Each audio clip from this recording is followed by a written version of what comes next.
Three black SUVs rolled to a stop outside a failing diner in Denton Falls, and the entire street went silent. Men in expensive suits stepped out, their polished shoes clicking against the cracked pavement. The shopkeepers who had spent months complaining about the homeless woman now stood frozen. Because that woman, the one they'd spat at, ignored, called trash, was stepping out of the lead vehicle in a tailored coat worth more than their yearly earnings. Ethan Marlowe, the stubborn billionaire who'd protected her, felt his daughter's hand tighten in his. He'd given 1 cup of coffee. He had no idea what he'd started. Before we dive in, if you're loving this story, hit that like button and drop a comment with your city. I want to see how far this tale travels. Now, let's begin. The coffee was always black, always hot, and always exactly at 6:40 in the morning. Ethan Marlowe pushed through the front door of what used to be Morton's Hardware, now gutted down to concrete and exposed beams, carrying 2 paper cups. The November air bit at his face, turning his breath into small clouds that disappeared as quickly as his footsteps echoed down the empty street. Denton Falls didn't wake up early anymore. Not like it used to. Nora Vale sat in her usual spot, a recessed doorway 3 buildings down from his construction site. She had a sleeping bag that looked like it had survived a war, a backpack held together with duct tape, and a face that had learned not to expect anything good from strangers. "Morning," Ethan said, holding out one of the cups. She looked up at him with those pale green eyes that seemed too alert for someone living on the street. For a moment, she didn't move. Then her fingers, chapped, the nails broken, reached out and took the cup. "Black," he said, though she already knew that. He'd been doing this for 3 weeks now. "Thanks." Her voice was rough, like she hadn't used it much. Or maybe she'd used it too much, screaming at people who didn't listen. Ethan didn't ask her questions. He didn't offer to call a shelter or suggest she get help. He just handed her the coffee, same time every morning, and went back to work. Inside the construction site, his daughter Maya sat on an upturned bucket, watching through the gap in the plywood boarding. She was 7 years old and had her mother's dark hair, though that's where the similarity ended. Her mother had left when Maya was 2. Decided that being married to a billionaire who insisted on living like he wasn't one wasn't the life she'd signed up for. "Why do you give her coffee, Dad?" Ethan set his own cup down on a sawhorse and grabbed his work gloves. The diner renovation was behind schedule. The contractor he'd hired had quit after 2 weeks, saying the building was a money pit. Ethan had decided to finish it himself, which meant most mornings started at 5 a.m. and ended when Maya reminded him she needed dinner. "Because she's there," he said. "Joey's mom says she's dangerous." "Joey's mom say anything else?" Maya shrugged. "That you're weird for talking to homeless people. That you should sell this place and stop pretending you're normal." Ethan pulled on his gloves and looked at his daughter. She had paint on her jeans from helping him last week, and her sneakers had a hole forming near the toe. He could buy her 100 pairs of shoes. He could buy her a house on every continent. But he'd learned the hard way that money didn't make people less lonely, and it sure as hell didn't teach them how to be decent. "You think I'm pretending?" "I think you're stubborn," Maya said, "like Grandpa."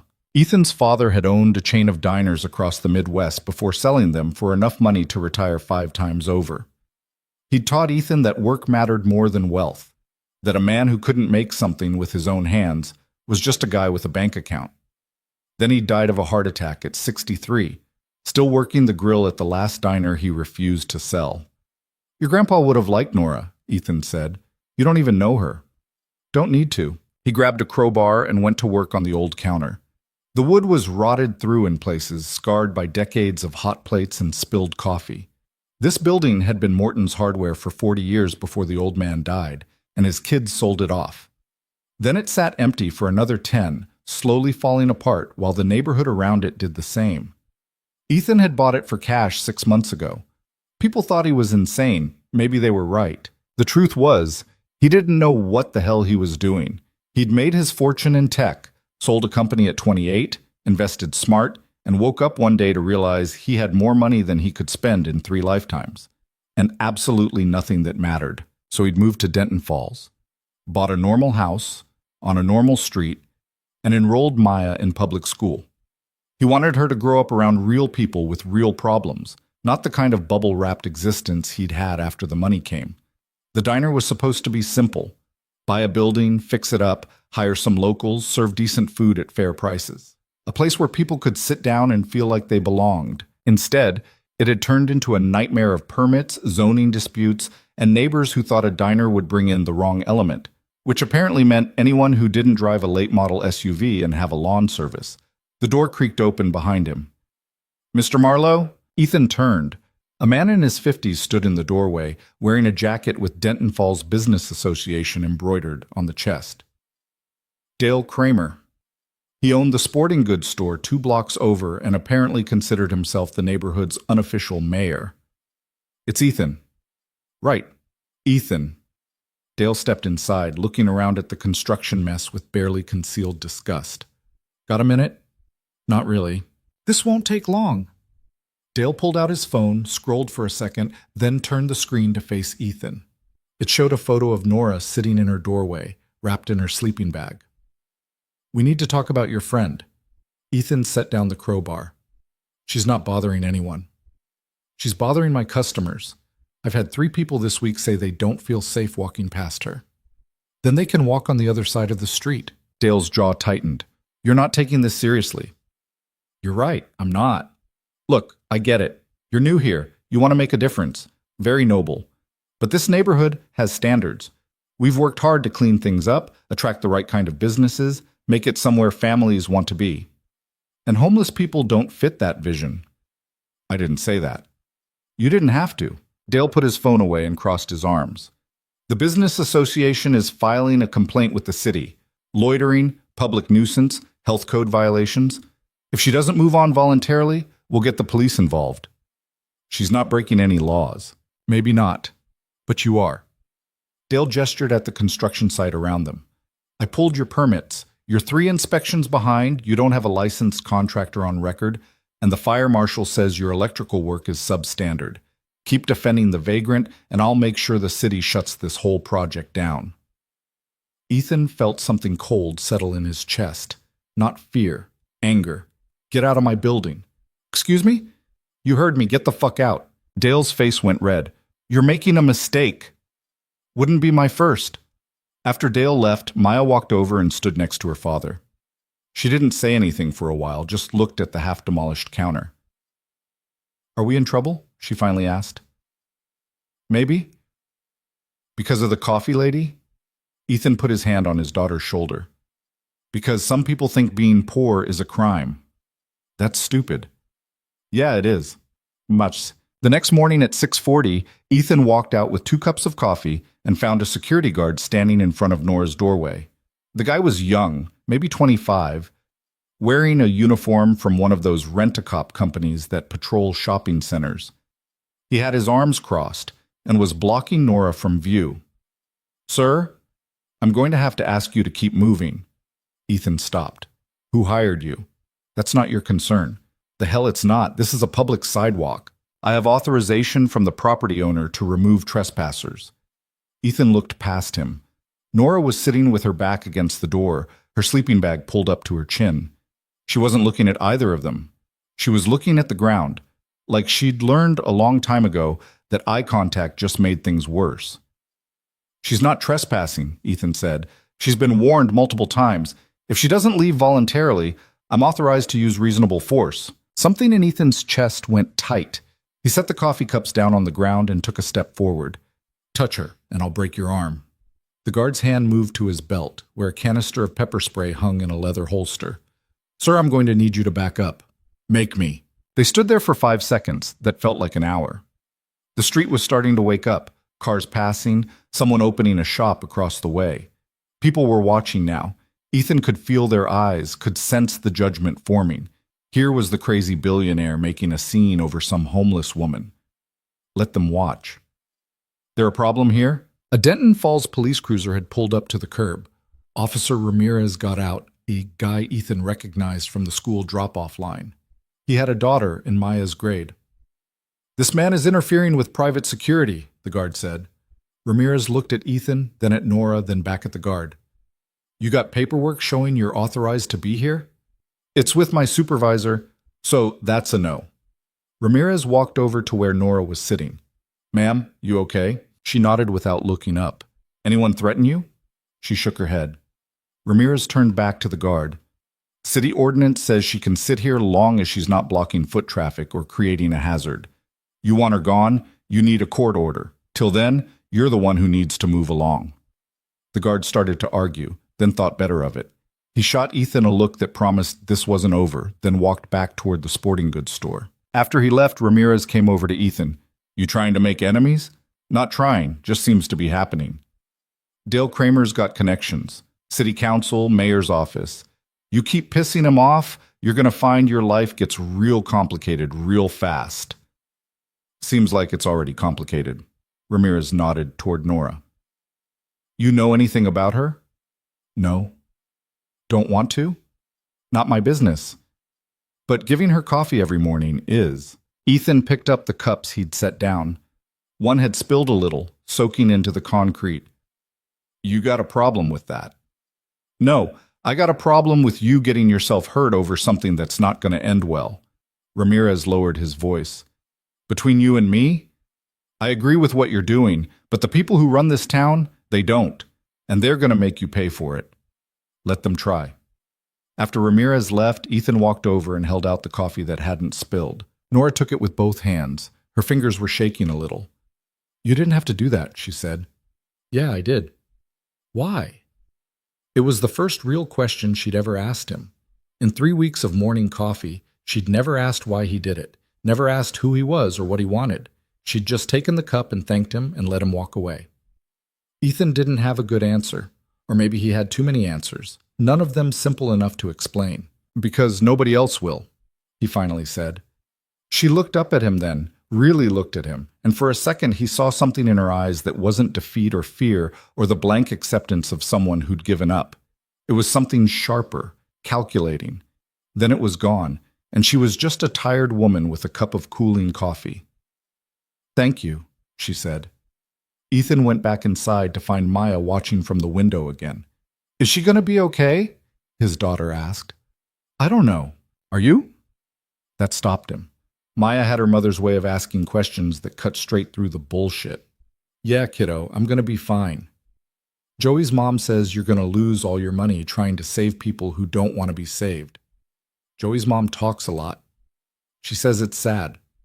That you're sad because mom left, and now you're trying to fix broken things because you couldn't fix your marriage. Ethan crouched down so he was eye level with his daughter.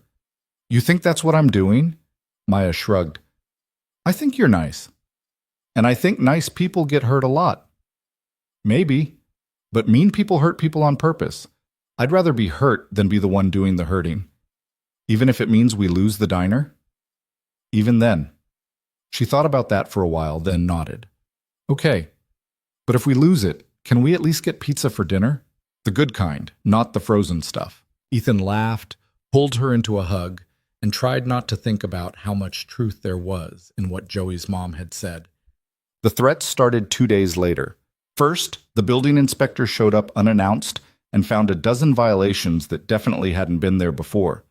Then the fire marshal condemned the electrical panel, which meant no power until Ethan hired a licensed electrician to rewire the entire building. Then the health department flagged the plumbing as a biohazard risk. Each citation came with a fine. Each fine came with a deadline. And each deadline was designed to make it impossible to fix everything in time. Ethan knew what was happening. This was how the system worked when you didn't play along. You could have all the money in the world, but if the people running the city wanted you gone, they'd bury you in paperwork until you gave up. He hired lawyers. He filed appeals. He paid the fines and fixed the violations and showed up to every hearing with documentation proving he'd done everything by the book. It didn't matter. The permits got lost. The inspections got delayed. The approval process that should have taken days stretched into weeks. And every morning at 6:40, Ethan walked out with 2 cups of coffee and found Nora sitting in that doorway, watching the neighborhood wake up with those pale green eyes that never missed anything. You should stop, she said one morning. Stop what? This. Whatever you're trying to prove. I'm not trying to prove anything. Then you're stupider than you look. It was the most she'd said to him in a month. Ethan sat down on the curb across from her, something he'd never done before. The coffee was still hot enough to burn his tongue. Why do you care? He asked. I don't. Bullshit. She almost smiled at that. Almost. You're gonna lose. Maybe. Definitely. Dale Kramer's got the mayor in his pocket. The business association owns half the city council. You're one guy with a checkbook and a stubborn streak. That's not enough. You know a lot about local politics for someone living on the street. You learn to pay attention when you don't have anywhere to hide. Ethan took a sip of his coffee. Across the street, Dale's sporting goods store was opening for the day. He could see Dale through the window, talking on the phone, probably to another city official he was calling in a favor from. "What's your story?" Ethan asked. Nora's expression went flat. "None of your business." "Fair enough." They sat in silence for a while. A few cars passed. A woman walking her dog crossed to the other side of the street when she saw Nora. Like poverty was contagious. "I had a daughter," Nora said suddenly. Ethan looked at her, but she was staring straight ahead. "She'd be about your girl's age now, 8, maybe 9. "What happened?" "What do you think happened? I made bad choices, trusted the wrong people, ended up somewhere I couldn't get out of. System took her, said I was unfit. Maybe they were right. You ever try to get her back?" "Every day for 3 years. Then I stopped. Figured she was better off without me." "You believe that?" "Doesn't matter what I believe. It's done." Ethan wanted to say something helpful, something that would make it better, but he'd learned that lesson already. Some pain didn't have a solution. Some broken things stayed broken. "I'm sorry," he said. "Yeah, me too." She stood up, started gathering her things, the sleeping bag, the backpack, the few possessions that made up her entire life. "Where are you going?" "Somewhere else. You don't need this shit following you around." "Wait." But she was already walking away, the sleeping bag rolled up under her arm, moving with the practiced efficiency of someone who'd done this too many times. Ethan watched her turn the corner and disappear. He sat there on the curb with 2 cups of coffee, one of them going cold in his hand, and felt like he'd just failed some test he hadn't known he was taking. "What?" Maya asked about Nora that night. "She's gone," Ethan said. "Why?" "Because she didn't want to cause me any more trouble." "That's dumb. It's not her fault people are mean." "No, it's not." They were eating dinner at the small table in their kitchen, spaghetti from a box, garlic bread from the freezer. The house was a 2-bedroom ranch on a street lined with similar houses, all of them built in the 70s and starting to show their age. Ethan could have bought something bigger, newer, in one of the gated communities on the edge of town. But Maya had liked this house because it had a tree in the backyard she could climb. "Are you going to look for her?" Maya asked. "I don't know where to look." "You could ask the police. They just tell me she's not missing. Adults are allowed to go wherever they want." "Even if it's dangerous?" Even then, Maya twirled spaghetti around her fork, thinking, Joey's mom says homeless people choose to be homeless, that if they really wanted to stop, they could. Joey's mom doesn't know what the hell she's talking about. Dad, language. "Sorry, but it's true. People don't choose to lose everything. They choose to survive the best way they can with what they've got left." "Is that what Nora's doing? Surviving?" "Yeah." "Then we should help her." "I tried. She left." "So try harder." Ethan looked at his daughter, this 7-year-old kid with spaghetti sauce on her chin and a sense of right and wrong that somehow hadn't been beaten out of her yet by the world. "You're smarter than me, you know that?" "I know. Mom said it runs in her side of the family." Despite everything, Ethan laughed. 2 weeks went by. The diner project hit a wall. Without permits, Ethan couldn't continue the renovation. Without the renovation, he couldn't open. And without opening, every day was just money disappearing into a building that might never serve a single customer. His lawyers said to wait it out. Eventually, the city would have to approve the permits or risk a lawsuit they couldn't win. But eventually might mean months, years. Ethan kept showing up anyway. He'd sit in the gutted building with a cup of coffee and look at the plans he'd drawn up. The counter layout, the kitchen design, the booth configuration. He'd imagine families eating here, workers grabbing lunch, people building the kind of casual community that used to exist before everyone retreated into their phones and their private lives. Now it was just a shell full of broken dreams and mounting debt. One morning, he found an envelope slipped under the door. No address, no stamp, just his name written in neat handwriting on the front. Inside was a single piece of paper with 2 words, Thank you. And underneath, in smaller letters, for seeing me. Ethan read it 3 times, then 4. The handwriting was careful, deliberate, not the scrawl of someone who'd given up. The handwriting of someone who still believed words mattered. He folded the note and put it in his pocket. That night, lying in bed, he kept thinking about what Nora had said, about having a daughter she'd lost, about making bad choices and trusting the wrong people, about a system that decided she was unfit and took away the one thing that mattered.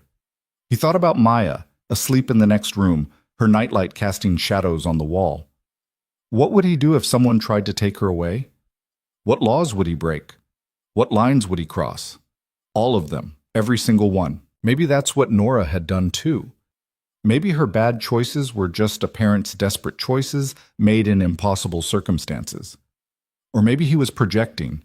Maybe he wanted her to be salvageable because it proved something about the world. That broken people could be fixed, that kindness mattered, that the system hadn't won. He didn't know. What he did know was that he hadn't felt this angry in a long time, not sad, not defeated.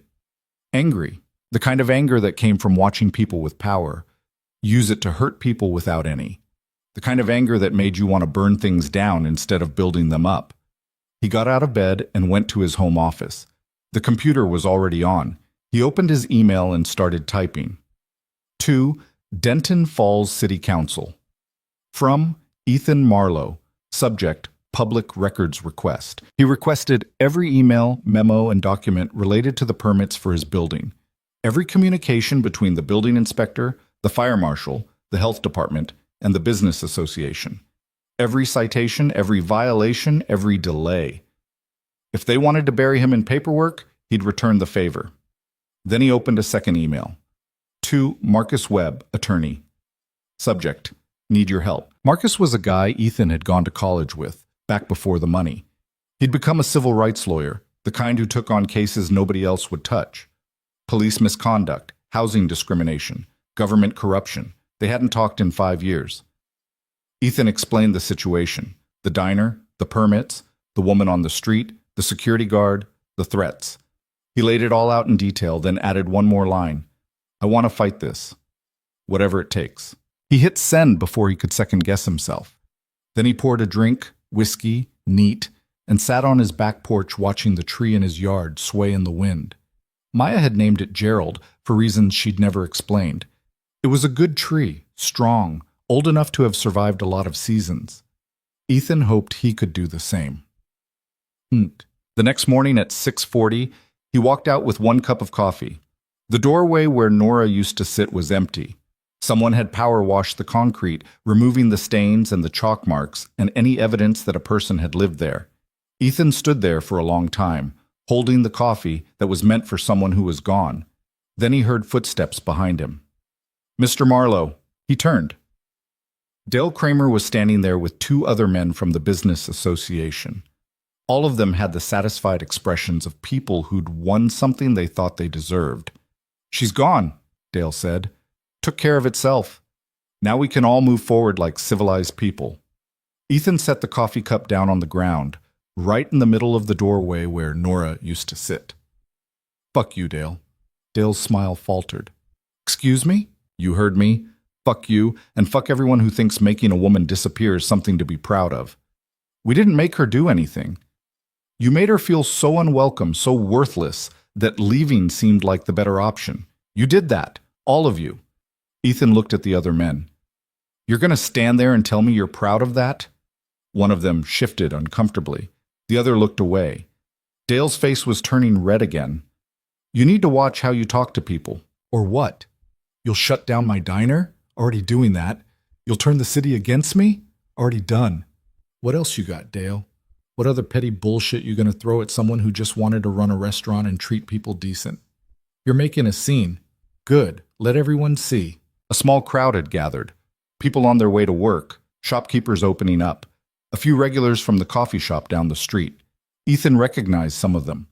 Neighbors who'd smiled and waved when he first moved to town, back when they didn't know he was going to be a problem. You all okay with this? Ethan asked them. You okay with running off someone because they didn't fit your idea of what belongs in this neighborhood? Nobody answered. That woman never hurt anyone, never asked for anything, just sat in a doorway and tried to survive. And you, he pointed at Dale, you decided that was too much, that her existence was offensive, that making her disappear was worth celebrating. She was bad for business. She was a person. Ethan's voice cracked. He didn't care. She had a name. She had a life. She had a daughter she lost, and pain you can't imagine. And you treated her like trash because it was easier than seeing her as human. The crowd was silent now. Ethan could feel their discomfort, their desire to be anywhere else. Good. Let them squirm. I'm done being polite about this, he said. I'm done pretending that the way this town treats people is okay.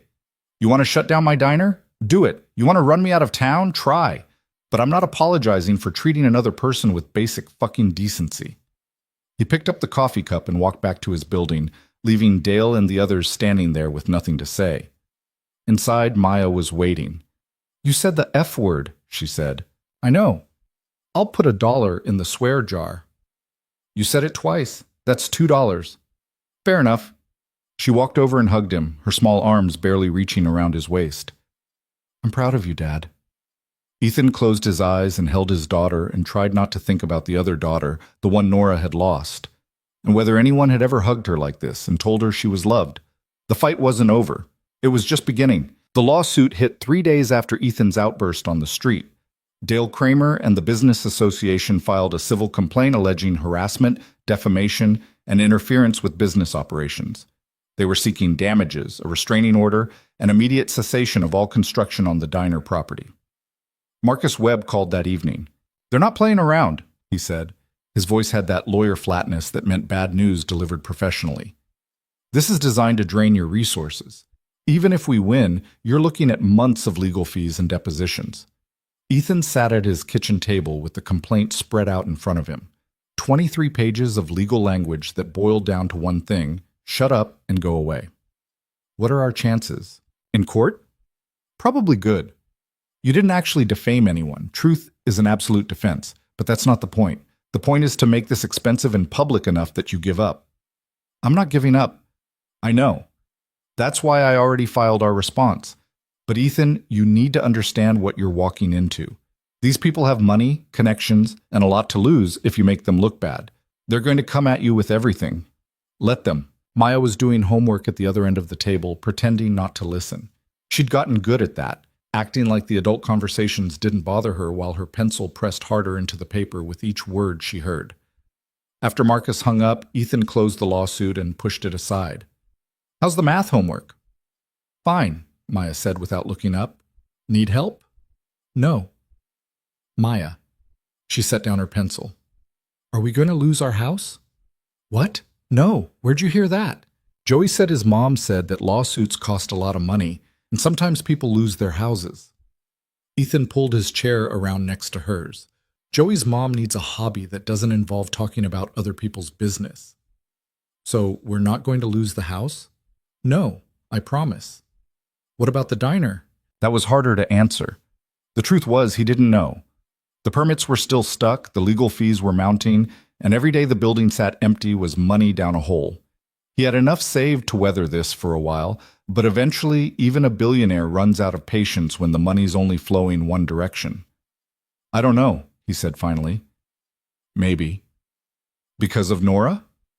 No, because some people think they own this town and anyone who disagrees is a threat. Maya picked up her pencil again, tapping it against her notebook. Do you think she's okay? I hope so. But you don't know. No, I don't. That's sad. Yeah, it is. She went back to her homework, and Ethan went back to staring at the lawsuit, and neither of them said what they were both thinking, that kindness was supposed to matter, and it was fucked up that the world punished you for it. The next morning, Ethan skipped the coffee routine. There was no point. Nora was gone, the doorway was empty, and standing there with a cup meant for someone who'd disappeared felt like mourning something he'd never actually had.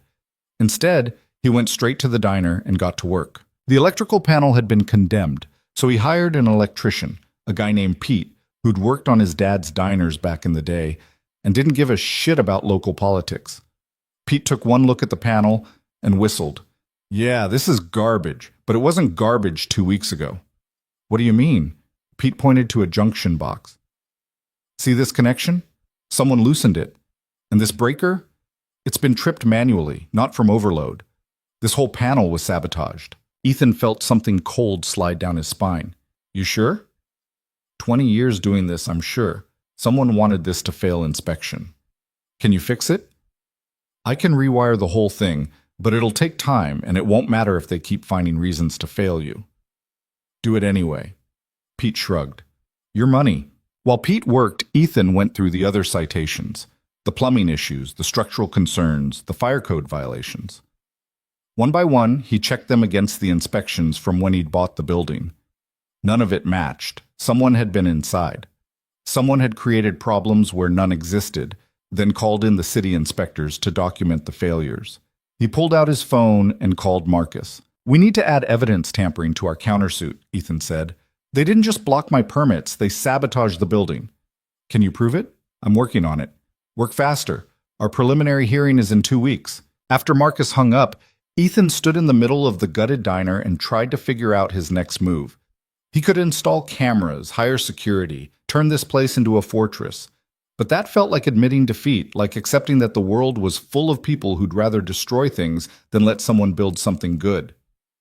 The door opened behind him. Mr. Marlowe? Officer Ramirez stepped inside, looking uncomfortable.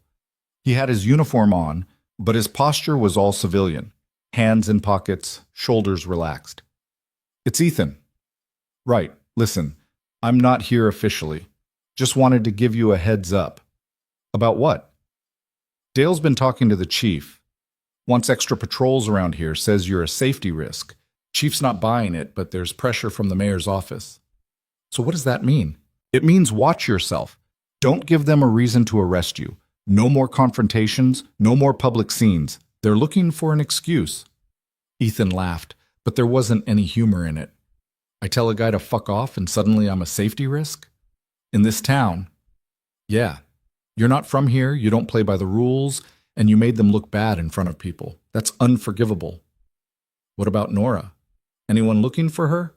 Ramirez shifted his weight. Why would they? Because she's missing. She's not missing. She left. You know that for sure?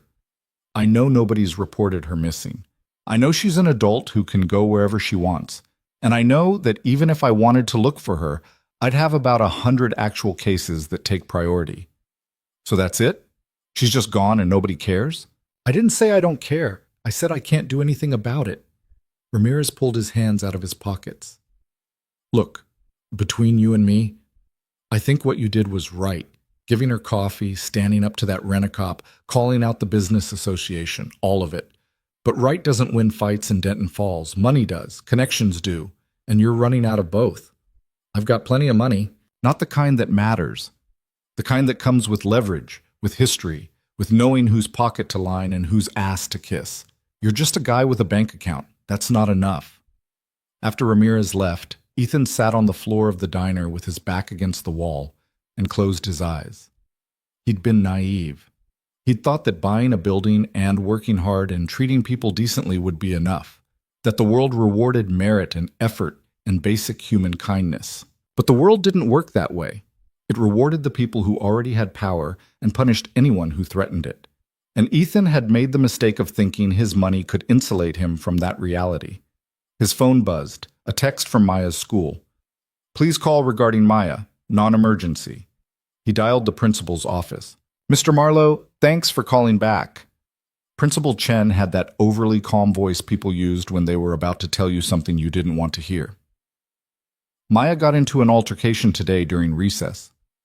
Is she hurt? No, but she did push another student, a girl named Joey.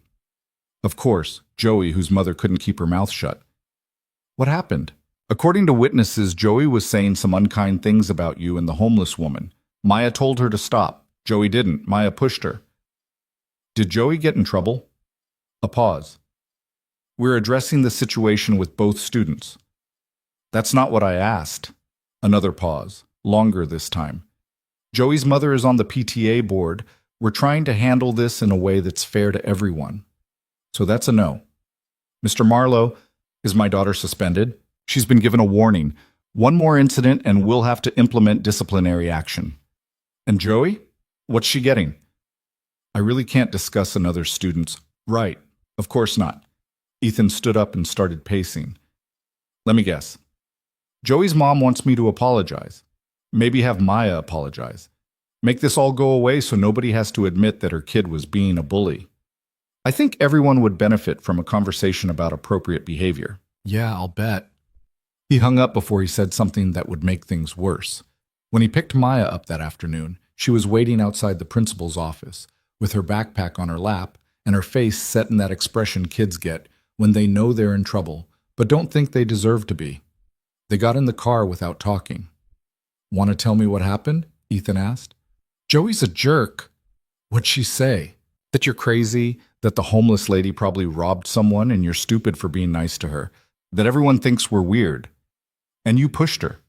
She wouldn't shut up. Ethan pulled into traffic and headed toward home. Part of him wanted to tell Maya she'd done the right thing, that standing up to bullies was important, that sometimes people needed to get pushed, but he was supposed to be the adult, the responsible parent, the one teaching his kid that violence wasn't the answer. You can't push people, he said. Why not? You told Dale to fuck off. Language. You said it first. I'm an adult, and I was wrong to lose my temper like that. Maya crossed her arms. So we're just supposed to let people be mean? No, we're supposed to be better than them. That's stupid. Maybe, but it's how the world works. The world sucks. Ethan couldn't argue with that. At home, Maya went straight to her room and slammed the door. Ethan made dinner, grilled cheese and tomato soup, the kind of meal you make when you're too tired to try, and ate it standing up at the counter. His phone rang. Marcus again. We got the public records back, the lawyer said. You were right. There's email correspondence between Dale and the building inspector. Nothing explicit, but enough to show coordination. They were looking for reasons to fail you before the inspections even happened. That's evidence. It's suggestive, but it's not proof of sabotage. We'd need to show that someone physically entered your property and damaged things. I'm installing cameras tonight. Good. But Ethan, even with evidence, this is a long fight. You need to be prepared for that. I am. Are you? Because from where I'm sitting, it looks like you're fighting a war on 3 fronts.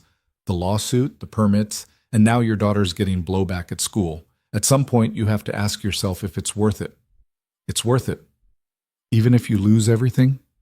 I'm not going to lose everything. You sound like every client I've ever had right before they lost everything. After Marcus hung up, Ethan went to check on Maya. She was lying on her bed, staring at the ceiling. Hey, I'm still mad at you, she said. That's okay. I'm a little mad at me, too. Are we going to have to move? Why would we have to move? Because everyone hates us. Ethan sat down on the edge of her bed. Not everyone, just some people. And their opinions don't matter. They matter at school. You got any friends who don't care what Joey's mom thinks? Maya thought about it. Sarah doesn't. And Marcus from my science class. He said his dad thinks you're cool for standing up to Mr. Kramer. See? Not everyone. But most people. Yeah, most people. He looked at his daughter, this kid who was learning way too young that the world wasn't fair and that doing the right thing often meant standing alone. I'm sorry you're going through this. It's not your fault. Kind of is. I'm the one who decided to make a stand. Would you do it different? I don't know. Maybe I should have been smarter about it, found a way to help Nora without making enemies. Is there a way to do that? Probably not. They sat in silence for a while. Outside, the sun was setting, turning the sky orange and purple. Gerald the tree swayed in the wind, its branches creaking. Dad? Yeah? Do you think she's dead? The question hit him like a punch. What? No. Why would you think that? Because people don't just disappear. Something happens to them. She left on her own, Maya. She wrote me a note.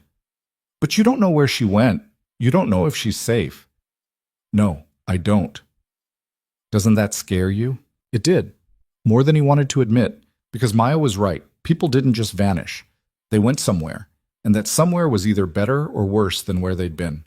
And for someone like Nora, someone who'd already lost everything once, the odds of better weren't great. Yeah, he said, it scares me. Then why aren't you looking for her? Because I don't know how. You have money. You could hire someone. It was such a simple, logical solution that Ethan felt stupid for not thinking of it himself. He'd been so focused on fighting Dale and saving the diner that he'd forgotten the person who'd started this whole mess. Not a mess. A fight. A choice. "You're right," he said. "I'll call someone tomorrow." "Promise?" "Promise." Maya rolled over and hugged him, her face pressed against his shoulder.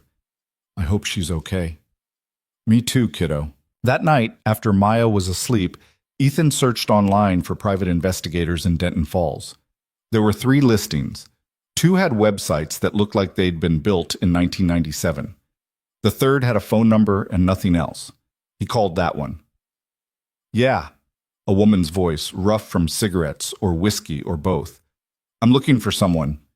"Missing person?" "Sort of. She left on her own, but I need to know she's safe." "Police won't help you?" "Police don't care." A long pause, then the sound of a lighter clicking. "Name's Rita. Give me the details." Ethan told her about Nora. The doorway, the coffee, the note. The last time he'd seen her. He didn't mention the diner or the lawsuit or Dale Kramer. Just the facts. "You got a picture?" "No." "Name? Date of birth? Social security number?" "Just her first name. Nora." Rita laughed, but it wasn't a happy sound. "You want me to find a homeless woman named Nora with no picture, no ID, and no last known address? Can you do it?" "For the right price, I can try. But I'm going to tell you right now, odds are she doesn't want to be found. People who leave notes and disappear usually have good reasons." "I know, I just need to know she's okay. And if she's not, then I need to know that too." Rita quoted him a price that was probably double what the job was worth. Ethan didn't care.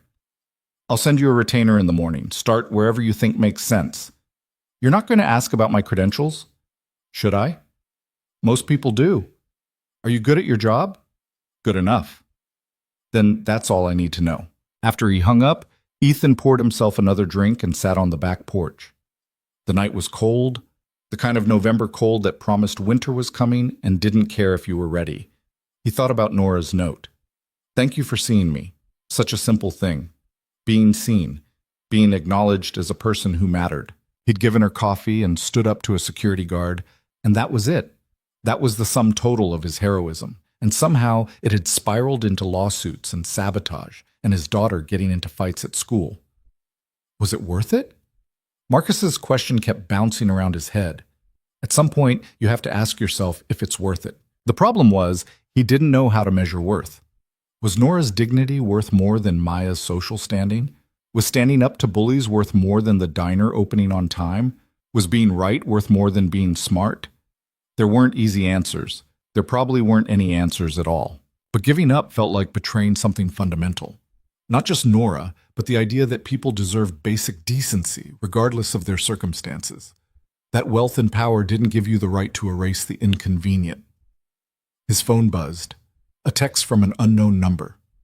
"Stop asking questions or you'll regret it." Ethan stared at the message. It was vague enough to be deniable, specific enough to be a threat. He screenshot it and forwarded it to Marcus, then deleted the original. Let them threaten. Let them sabotage and sue and spread rumors. He wasn't backing down. Not now. Not when he was finally fighting for something that mattered.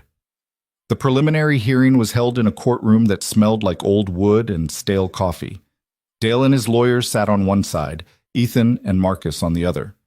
The judge was a woman in her 60s who looked like she'd heard every variation of bullshit the legal system had to offer and wasn't impressed by any of it. Dale's lawyer went first. He was young, expensive suit, the kind of guy who'd learned to argue by watching TV lawyers, and thought volume equaled persuasion. "Your Honor, Mr. Marlowe's behavior has created a hostile environment for local businesses. His verbal assault on my client, his refusal to comply with reasonable community standards, and his continuing harassment constitute a pattern of conduct that requires immediate intervention." The judge looked at Ethan. "You tell this man to fuck off?" "Yes, Your Honor." "In public?" "Yes." "Any reason why?" He was celebrating the fact that a homeless woman felt forced to leave the neighborhood because of harassment from his organization. Dale's lawyer jumped in. "That's a mischaracterization." The judge held up her hand. I'm talking to Mr. Marlowe. She turned back to Ethan. You know this woman well. No, Your Honor. I gave her coffee in the mornings. That's all. And that made you mad enough to curse at people on the street? It made me mad that they treated her like she wasn't human. The judge leaned back in her chair. Mr. Webb, your client have anything else to add? Marcus stood up. Your Honor, we'd like to submit evidence that the plaintiff and his associates have engaged in a coordinated effort to sabotage my client's business. We have emails showing, I've read your filings. The emails are suggestive but not conclusive. She looked at Dale's lawyer. That said, your defamation claim is weak. Truth is a defense, and nothing Mr. Marlowe said rises to the level of actionable slander. Your Honor, the emotional distress, save it. Here's what's going to happen. Both of you are going to go home and think about whether you really want to spend the next year of your lives in my courtroom fighting over hurt feelings. Mr. Marlowe, stop cursing at people. Mr. Kramer, stop filing frivolous lawsuits. And both of you find a way to coexist like adults. Your Honor, Dale's lawyer tried again. We're done. Case dismissed without prejudice, which means either of you can refile if you really want to waste more money. But I'm telling you now, it'll go the same way. She banged her gavel. Next case. Outside the courthouse, Marcus was grinning. That went better than expected. They can still refile. They won't. The judge basically called it bullshit. If they try again, she'll sanction them. So, we won? You survived.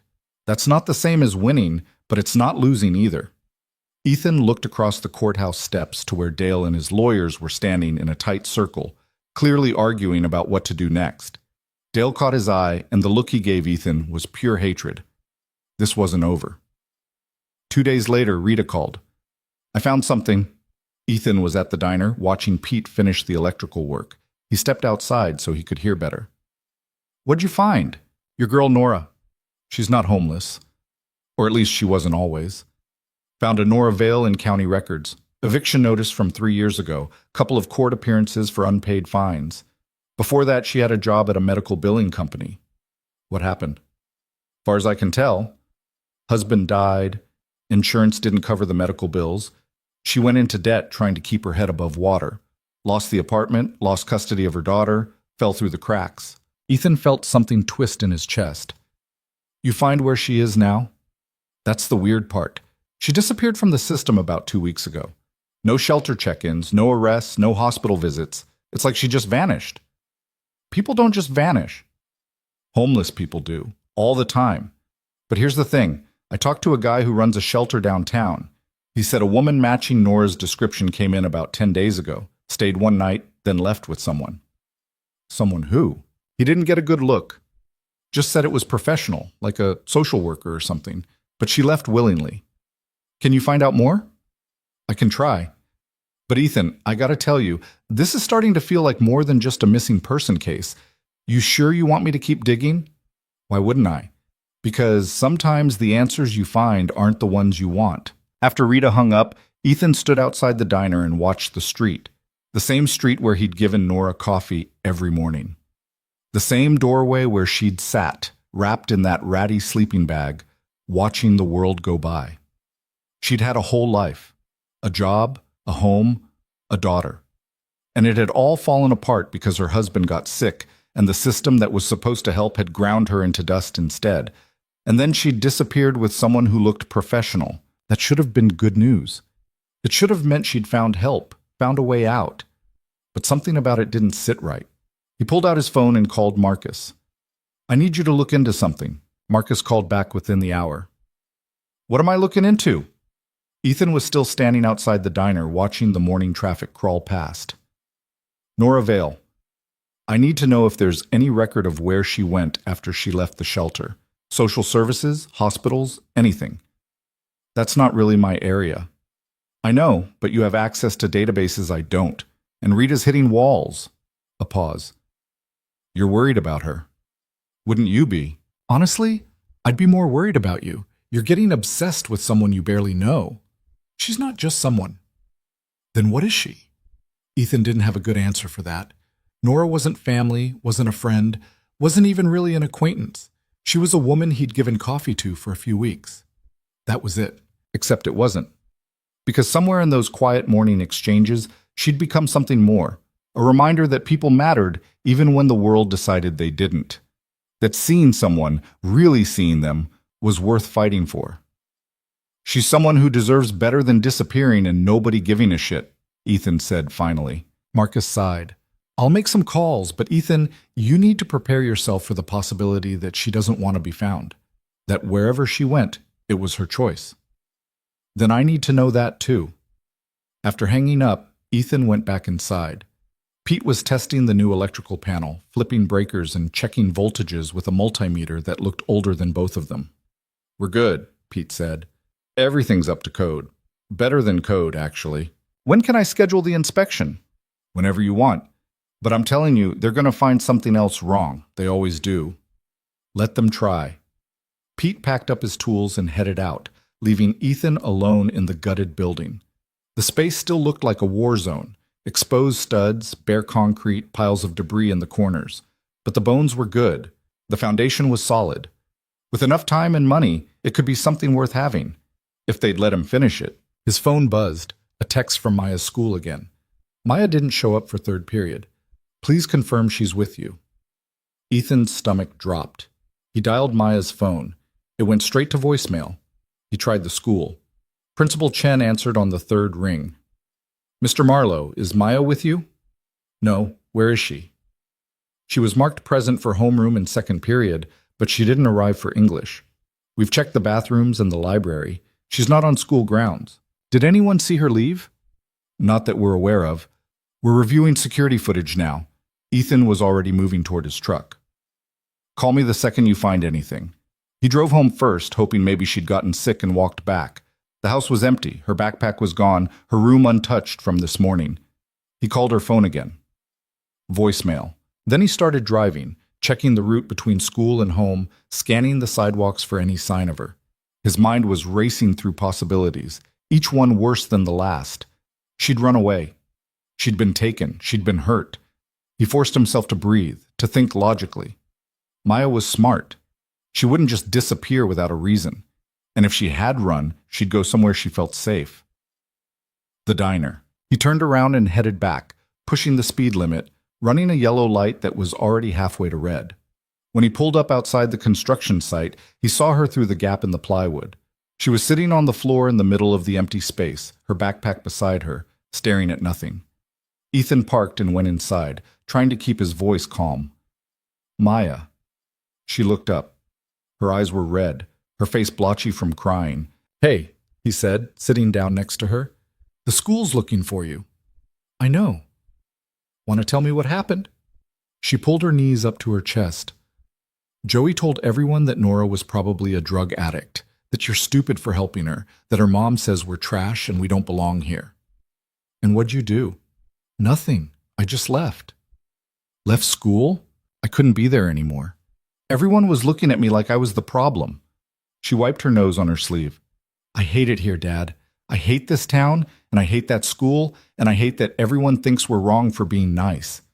Ethan put his arm around her and pulled her close. She was shaking, and he realized she wasn't just upset. She was scared. Scared that they'd lose the fight, that they'd have to leave, that the world really was as cruel as it seemed. I'm sorry, he said. It's not your fault. Kind of is. I brought us here. I thought it would be better than the life we had before. It was lonely before. Just different lonely.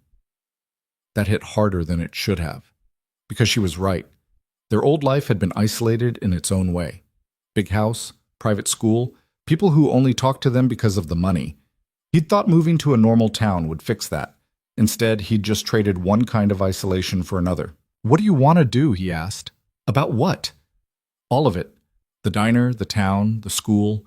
If you want to leave, we can leave. I'll sell the building, we'll move somewhere else, start over. Maya was quiet for a long time. Then she said, What about Nora? What about her? If we leave, who's going to look for her? I hired someone, a private investigator. But you'll stop if we go, right? Because it won't matter anymore. Ethan hadn't thought about it that way, but she was right. If they left Denton Falls, the whole thing would fade into just another story about good intentions gone wrong. Nora would become a footnote, a woman they'd tried to help who disappeared into the same system that had failed her before. "I don't know," he said honestly. "Then we can't leave. Not yet." "Maya, I'm serious. I hate it here, but leaving means they win. And I don't want them to win." She sounded so much older than 7, so much tougher than she should have to be. "Okay," Ethan said. "We'll stay, but you can't skip school. Deal?" "Deal. But I'm not apologizing to Joey." "Wouldn't ask you to."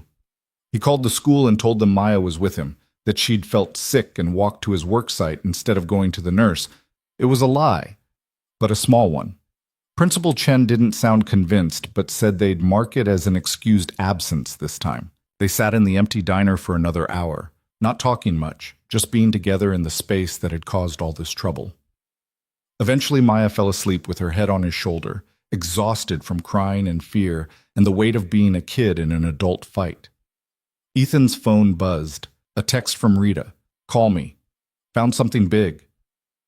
He carefully shifted Maya so she was lying down, put his jacket under her head, and stepped outside to call. "What'd you find?" Rita's voice was different now, sharper. "Nora Vale isn't who you think she is." "What does that mean?" "Means I dug deeper into her background. The eviction, the custody loss, the job at the medical billing company, it's all true, but there's more. Her maiden name was Nora Hendricks, and before she married, she worked for a private equity firm in Chicago." So that firm specialized in acquiring struggling businesses and either turning them around or liquidating them. And one of their biggest clients was Hendricks Capital Group. The name didn't mean anything to Ethan. "I don't follow." Hendricks Capital is a multi-billion-dollar investment fund. They own properties all over the country, including several commercial buildings in Denton Falls. And Nora Hendricks is the daughter of Richard Hendricks, the guy who founded it. Ethan felt the ground shift under him. "You're saying Nora's rich?" "Was rich. According to court records, her father cut her off when she married someone he didn't approve of. She's been estranged from the family for years. But here's the thing. Richard Hendricks died 8 months ago, and when he did, control of Hendricks Capital transferred to a trust that lists Nora as the primary beneficiary." "How much are we talking?" "Conservatively, $3 billion, maybe more." Ethan had to sit down. The concrete was cold under him, but he barely noticed. "So she's homeless but worth $3 billion? Not homeless? Not anymore." Because here's where it gets interesting. 2 weeks ago, a law firm in Chicago filed paperwork to locate Nora Vale, formerly Nora Hendricks. They hired private investigators, put out notices, the whole thing. And 5 days ago, someone matching her description was picked up from a shelter in Denton Falls by a representative of that law firm. Why didn't she tell me? Why would she? You were some guy who gave her coffee. For all she knew, you'd try to get money out of her if you found out. Ethan's mind was reeling. Every morning for weeks, he'd handed coffee to a woman who could have bought the entire town without blinking, and she'd never said a word. Where is she now? That I don't know. The law firm's not returning calls, and there's no public record of where she went after they picked her up. But Ethan, you need to understand what this means. If Nora's taken control of Hendricks Capital, she's got more power than everyone in Denton Falls combined, including Dale Kramer. Why would she stay on the street if she knew she was about to inherit billions? Maybe she didn't know. Or maybe she was waiting to see if anyone would help her when she had nothing. People with that kind of money, they learn real quick who's real and who's playing an angle. After Rita hung up, Ethan sat there trying to process it all. The quiet woman in the doorway, the thank you note, the way she'd watched the neighborhood with those too alert eyes, like she was seeing more than anyone realized. She'd been testing them, testing him, and he'd passed without knowing there was a test. But if that was true, why hadn't she reached out? Why disappear without a word, leaving him to wonder if she was safe while she was probably sitting in some penthouse in Chicago? Unless she wasn't done testing. Unless whatever came next was the real measure of who he was. He went back inside and woke Maya up gently. "Come on, kiddo. Let's go home." She rubbed her eyes. "Did something happen?" "Yeah, but I'll explain in the car." On the drive home, he told her what Rita had found. Maya listened without interrupting, her expression cycling through disbelief, confusion, and finally something that looked almost like relief. "So she's okay," Maya said.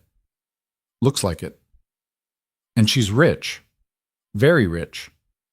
But she let everyone treat her like trash anyway." "Yeah, Why? I don't know. Maybe she wanted to see how people acted when they thought she didn't matter. Maya thought about that. That's kind of mean. Maybe. Or maybe it's smart. Way to figure out who's real. Are you mad at her? Ethan considered it. Was he mad?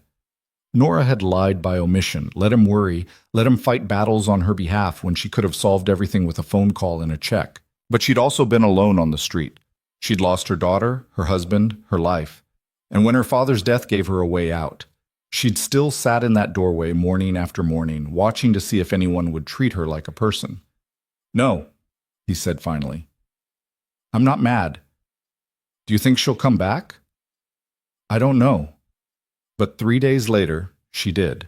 Ethan was at the diner early, before the sun was up, working on the interior framing.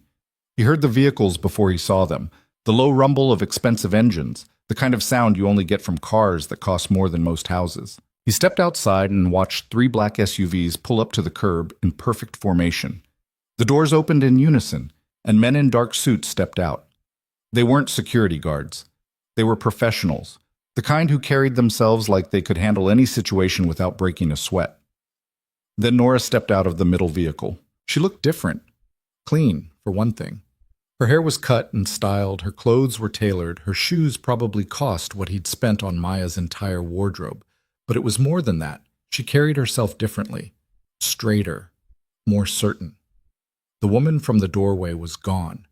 In her place was someone who'd remembered what power felt like. She walked toward him, and the men in suits fanned out behind her like a living barrier.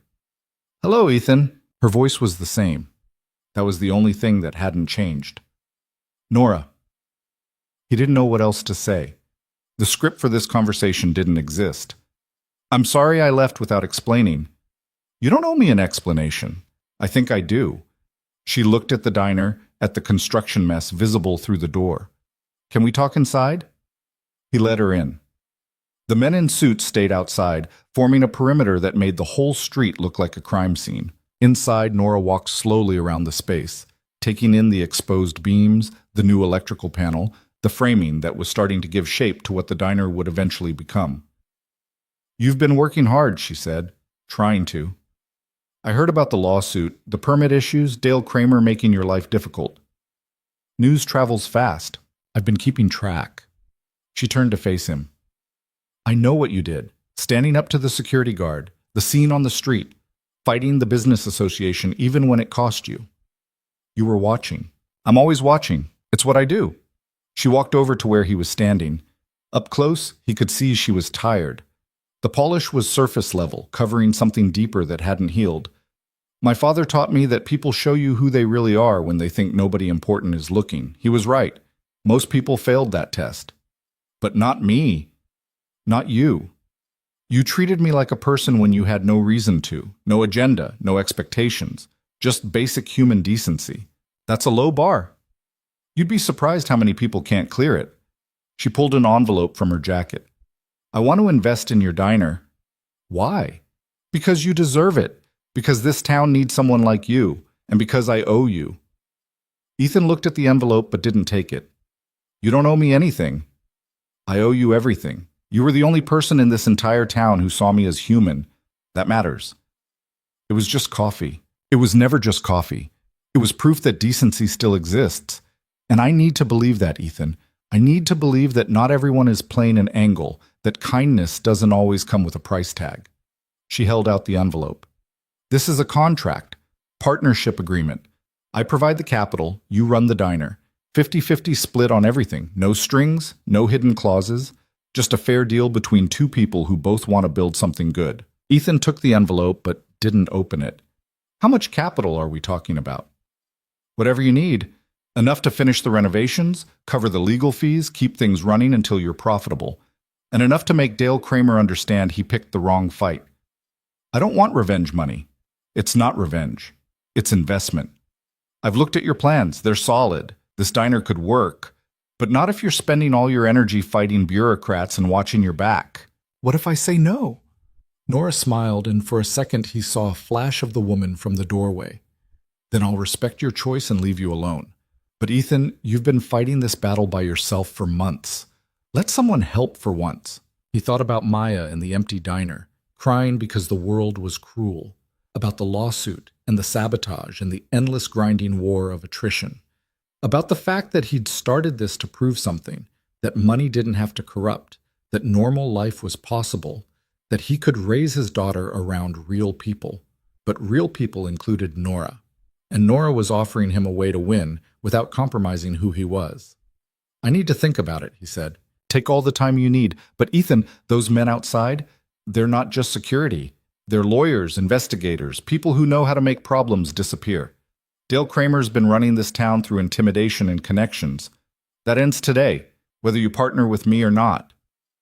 What are you going to do?" "Show him what happens when you try to bully someone who can actually fight back." She walked to the door, then paused.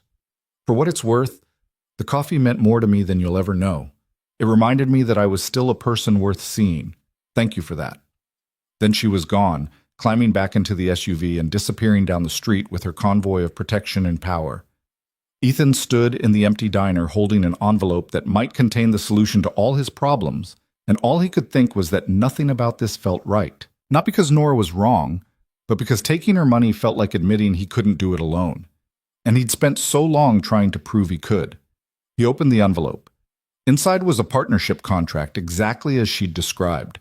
50-50 split, no hidden clauses, clean terms that any lawyer would approve, and attached to it, a personal check for $200,000 with a note. "To get you started. More available when needed." He folded it back up and put it in his pocket. Then he called Marcus. "I need you to look at a contract." "What kind of contract?" "The kind that might solve all my problems or create a whole new set." "Sounds about right for your life. Bring it by." Before Ethan could leave, Dale Kramer appeared in the doorway. He looked shaken, his usual smug confidence replaced by something close to panic. "We need to talk," Dale said. "I don't think we do." "Please, just 5 minutes." Ethan crossed his arms. "Clock's ticking." Dale stepped inside and closed the door behind him like he was afraid of being overheard. "That woman you were helping, I didn't know who she was." "Neither did I. She owns half the commercial properties in this town. My store, the coffee shop, the office building where the business association meets. She owns all of it through her family's investment fund. And she just had her lawyers deliver notices. Every lease is up for review. Every property owner needs to renegotiate terms or face eviction." Ethan felt a cold satisfaction settle in his chest. "Sounds like a business decision." "It's retaliation. She's punishing everyone who gave you trouble." "Maybe she's just reevaluating her investments." "Bullshit. This is because of you. Because we tried to make that homeless woman leave." Dale's voice cracked. "I could lose everything. Welcome to how the rest of the world lives. Please, I'm asking you to talk to her. Tell her I'm sorry. Tell her I'll do whatever she wants." "Why would I do that?" "Because you're a good person. Because you don't want to see people lose their livelihoods over a misunderstanding." "It wasn't a misunderstanding, Dale. You tried to hurt someone because they were poor and powerless. The only difference now is that she's not powerless anymore." "So that's it? You're just going to let her destroy everyone?" Ethan walked to the door and opened it. "I think we're done here." Dale started to say something else, then seemed to realize it was pointless. He left without another word, his shoulders slumped in defeat. Ethan watched him go and felt absolutely nothing. Later that day, he sat down with Marcus and went over the contract. "It's clean," Marcus said after reading it twice. "Surprisingly clean, actually. No poison pills, no hidden obligations. She's offering you a genuine partnership. So you think I should sign it?" "I think that's not a legal question. That's a you question." "What would you do?" Marcus leaned back in his chair. "Honestly, I'd take it. You've been trying to do this alone because you wanted to prove something. But Ethan, you already proved it. You stood up when nobody else would. You fought back when it would have been easier to quit. You've got nothing left to prove." "Feels like giving up." "Feels like accepting help. There's a difference."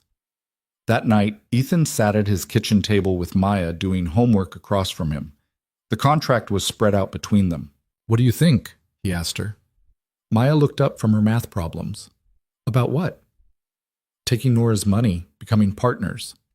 She thought about it with the seriousness of someone way older than 7. "Will it help you finish the diner?" "Yeah." "Will it make the bad people stop being mean?" "Probably." "Then you should do it, as long as you're still being nice." What if taking the money makes me not nice? Dad, you're literally the nicest person I know. Money's not going to change that. Out of the mouths of children. Ethan picked up a pen and signed the contract. The next morning at 6:40, he walked outside with 2 cups of coffee and found Nora waiting in the doorway where she used to sit. She was wearing jeans and a sweater, no bodyguards in sight. He handed her one of the cups. "You signed it," she said. "How'd you know?" "Because you wouldn't be here if you hadn't." They stood there drinking coffee as the sun came up over Denton Falls, and Ethan realized that for the first time in months, he felt something close to hope. "Partners?" Nora asked. "Partners," he agreed. And just like that, everything changed. The partnership changed things faster than Ethan expected. Within a week, the permit approvals that had been stalled for months suddenly moved forward. The building inspector who'd found violations in perfectly good work suddenly discovered his previous reports had been premature. The fire marshal signed off on everything without comment. Even the health department, which had flagged the plumbing as a biohazard, sent a letter stating all concerns had been addressed. Ethan knew what had happened. Nora's lawyers had made it clear that fighting her was a losing proposition. The same people who'd bent the rules to hurt him were now bending them back to help. It should have felt like winning. Instead, it felt like confirmation that the system had always been broken. You just needed the right kind of power to make it work in your favor. "You're overthinking it," Marcus said when Ethan mentioned his concerns. They were standing in the diner, watching a crew Nora had hired install new flooring. Professional contractors this time, not Ethan doing everything himself with Pete's occasional help. "Am I? Because it feels like I spent months trying to do this the right way, and all it took was one billionaire making phone calls to fix everything. Welcome to how the world actually works." That's depressing. That's reality. You want to change the system, you need power. Nora's giving you power. Use it. But that was the problem. Ethan hadn't wanted power. He'd wanted to prove that regular people could build something good without needing connections or leverage or the threat of legal warfare. He'd wanted Maya to see that doing the right thing mattered more than doing the expedient thing. Now he wasn't sure what lesson she was learning. Maya, for her part, seemed less conflicted. She'd taken to visiting the diner after school, doing homework in the corner while workers installed counters and built out the kitchen. Nora stopped by most afternoons, sometimes in expensive suits from morning meetings, sometimes in jeans looking like she'd just rolled out of bed. The two of them had formed an unlikely friendship. Nora would help Maya with math homework, and Maya would tell her about the drama at school with the brutal honesty only kids could pull off. "Joey's still being a jerk," Maya said one afternoon, erasing a wrong answer hard enough to tear the paper. "What's she saying now?" Nora asked. "That you're only being nice to us because Dad's good looking." Nora laughed, a sound Ethan had heard maybe twice since she'd revealed who she was. "Is that so?" "I told her that was stupid. You're like 1,000,000,000 years old." "I'm 42. "See? Old." Ethan tried not to smile. "Maya, that's rude." "But true," Nora said. She looked at Maya's homework. "You made a mistake on number 7. The equation's right, but your negative sign's in the wrong place." Maya fixed it, then looked up at Nora with the directness kids had before the world taught them to be subtle. "Do you miss your daughter?" The question hung in the air like something physical. Ethan started to intervene. That was too personal, too raw, but Nora held up a hand. "Every day," she said quietly. "Do you know where she is?" "Yes. She was adopted by a family in Minnesota. Good people, from what I can tell. She's 10 now." "Have you seen her?" "No. The adoption was closed. Legally, I gave up my rights when I signed the papers." "That's stupid. You're her mom." "Biology doesn't make you a parent. Taking care of someone does. And I couldn't take care of her, not then." "What about now? You have money now. You could get her back." Nora's expression was careful, controlled, but Ethan could see the cracks underneath. "It doesn't work that way, sweetie. She has a family, a real family. Going back into her life now would just confuse her." "But don't you want to?" "Wanting something doesn't mean it's the right thing to do." Maya thought about that, then went back to her homework without commenting. But Ethan saw her glance at Nora a few more times, like she was trying to figure something out. That night, after Maya was in bed, Ethan's phone rang. It was Nora. "Can you meet me at the diner?" "Now?" "Yeah, I need to talk to you about something." When he arrived, she was sitting on the new counter, legs swinging, looking at the space like she was trying to memorize it. The overhead lights were harsh, showing every imperfection in the construction. The uneven grout lines, the scratch on the stainless steel backsplash, the spot where the paint was slightly thinner. "What's wrong?" Ethan asked. "Maya asked me about my daughter today. I know. I'm sorry. I should have told her that was off limits." "No, she should ask. It's a reasonable question." Nora jumped down from the counter, but it got me thinking about why I'm really doing this.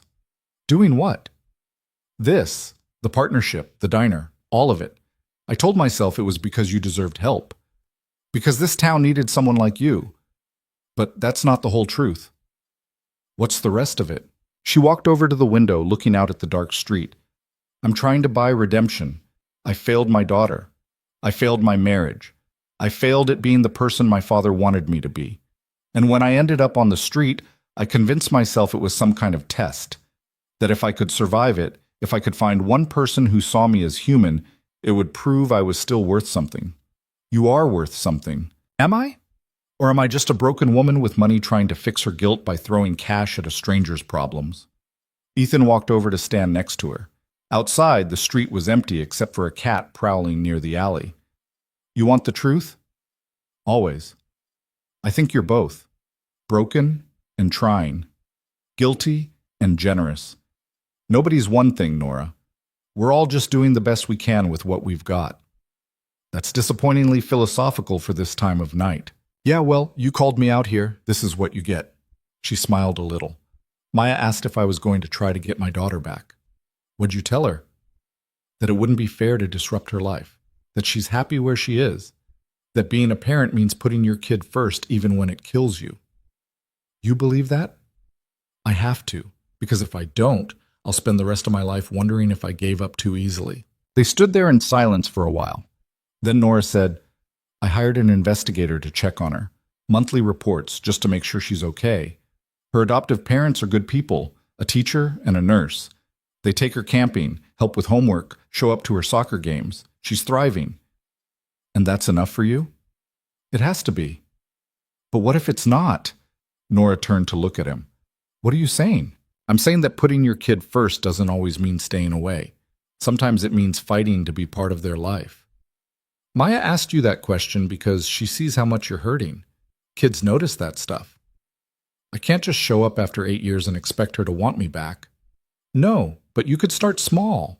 A letter. Let her know you exist, that you think about her, that you're sorry. Let her decide if she wants contact. What if she doesn't? Then at least you tried. And someday when she's older, she'll know you cared enough to reach out. Nora looked like she was going to argue, then stopped. When did you get so wise about parenting? Trial and error, mostly error. Maya's lucky to have you. I'm lucky to have her. She keeps me honest. Nora pulled out her phone and stared at it for a long moment, then put it away. I'll think about it. That's all I'm asking. But as Ethan drove home, he wondered if he'd overstepped. Nora's relationship with her daughter wasn't his business. He was her business partner, not her therapist. Pushing her to make contact might do more harm than good. Then again, Maya had asked the question for a reason, and Maya had a way of cutting through bullshit to get to the heart of things. Maybe some risks were worth taking. The diner opened 6 weeks later on a cold January morning. The place looked nothing like Ethan's original vision. It was better. Nora had hired a designer who understood the concept of comfortable without making it look cheap. The booths were real leather, worn enough to feel lived in. The counter had the right amount of shine. The kitchen was professional grade but visible from the dining room, so customers could watch their food being made. It looked like a place people would want to come back to. The opening had been advertised in the local paper and on social media. Ethan had expected maybe 20 people to show up. Instead, there was a line out the door by 7 in the morning. Some came out of curiosity. Some came because they'd heard the story. Billionaire opens diner, partners with formerly homeless woman, takes on the business association, and wins. Some came because the food was supposed to be good and the prices were fair. Dale Kramer didn't come. Neither did most of the business association members. But their absence was noticeable in a way that felt like victory. Ethan worked the counter while Nora handled the register. Maya was supposed to be at school, but she'd convinced them to let her skip for the opening. She sat at the end of the counter, greeting customers and telling anyone who'd listen that she'd helped pick out the paint colors. By noon, they'd served 200 people. By closing at 9, they'd gone through 3 times the food Ethan had ordered. The kitchen crew was exhausted, the servers were running on fumes, and the register had more money than Ethan had seen in one place in months. After the last customer left, Nora locked the door and leaned against it. "We did it," she said. "We did. I mean, actually did it. This place works." Ethan looked around at the dirty plates waiting to be bussed, the crumbs on the floor, the coffee stains on the counter. It was a mess. It was perfect. "Yeah," he said. "It does." Maya was asleep in a booth, her head on her backpack, completely wiped out.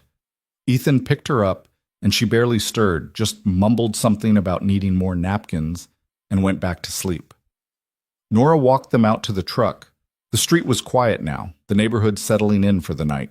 "Thank you," Ethan said. "For what?" "For this. For believing in it.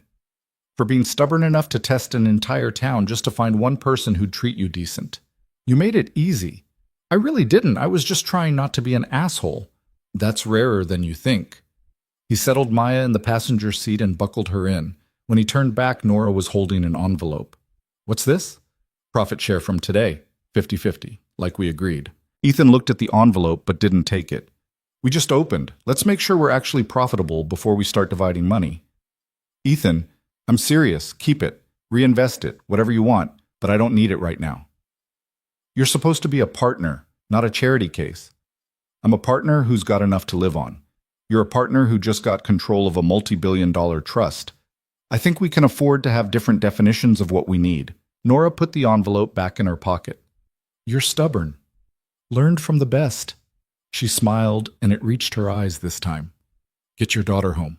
We've got an early morning tomorrow." "More of this?" "More of this. Every day." As Ethan drove home with Maya sleeping beside him, he thought about everything that had led to this moment. The coffee, the confrontation, the lawsuit, the partnership. All of it stemming from a simple decision to treat another person with basic human decency. It shouldn't have been revolutionary, but somehow it was. The diner's success brought unexpected attention.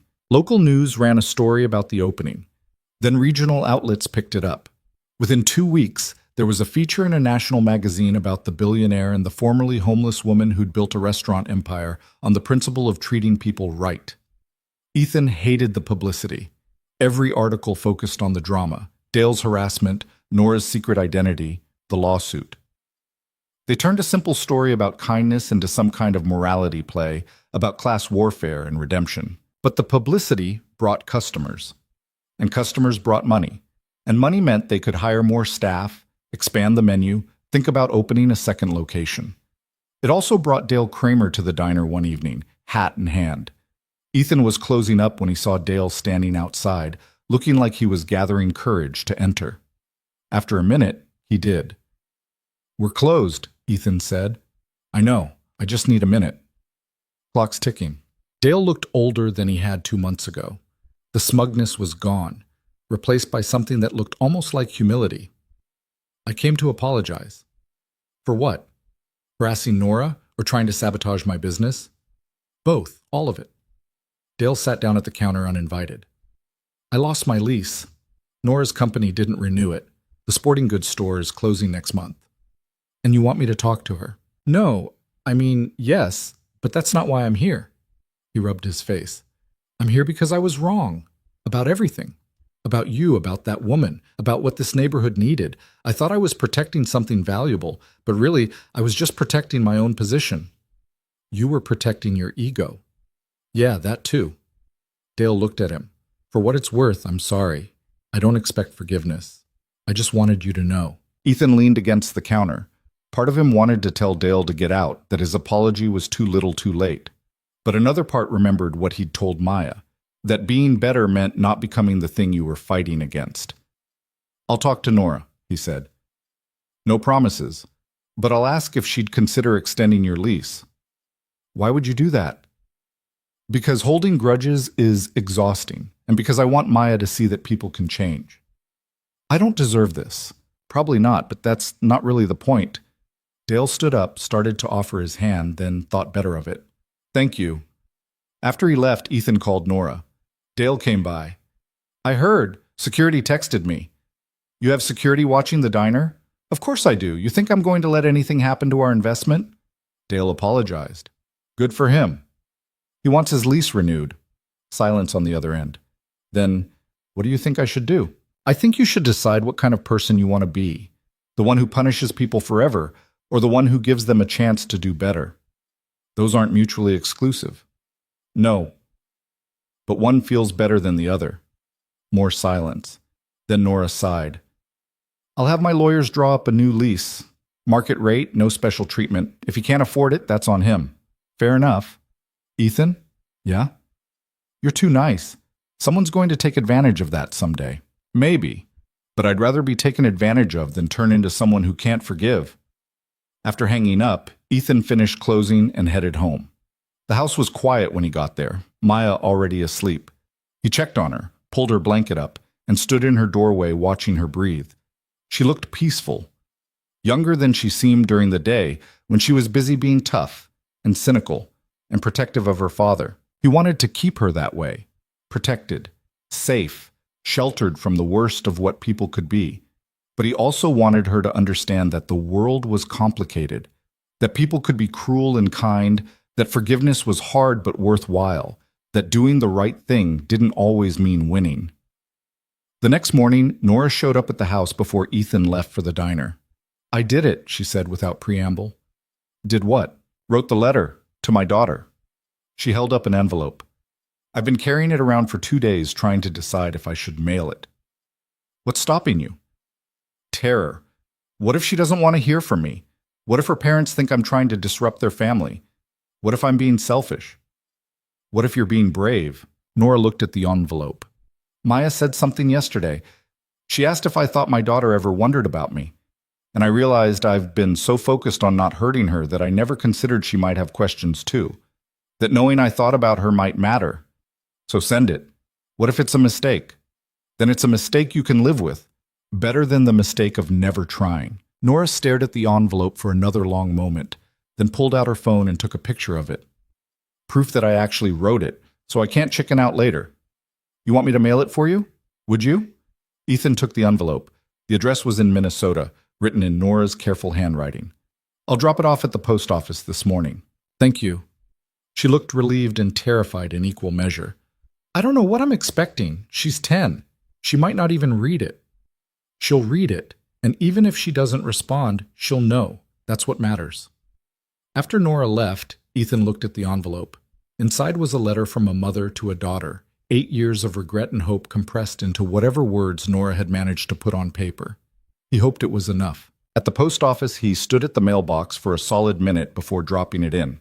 The envelope disappeared into the slot with a soft thud, gone into the system that would carry it across the country to a girl who might not even remember the woman who'd given birth to her. But at least Nora had tried. At least she'd reached out. The rest was up to fate, or chance, or whatever force decided how these things turned out. The diner hit its rhythm over the next month. They found their regulars, the construction crew that came in every morning at 6, the retired couple who split a slice of pie every afternoon, the high school kids who camped out in the corner booth doing homework and nursing sodas for hours. Ethan learned their names, their orders, the small details that made them feel seen.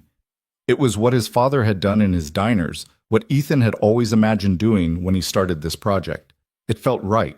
Maya had stopped getting in fights at school. Joey still gave her grief, but Maya had learned to ignore it.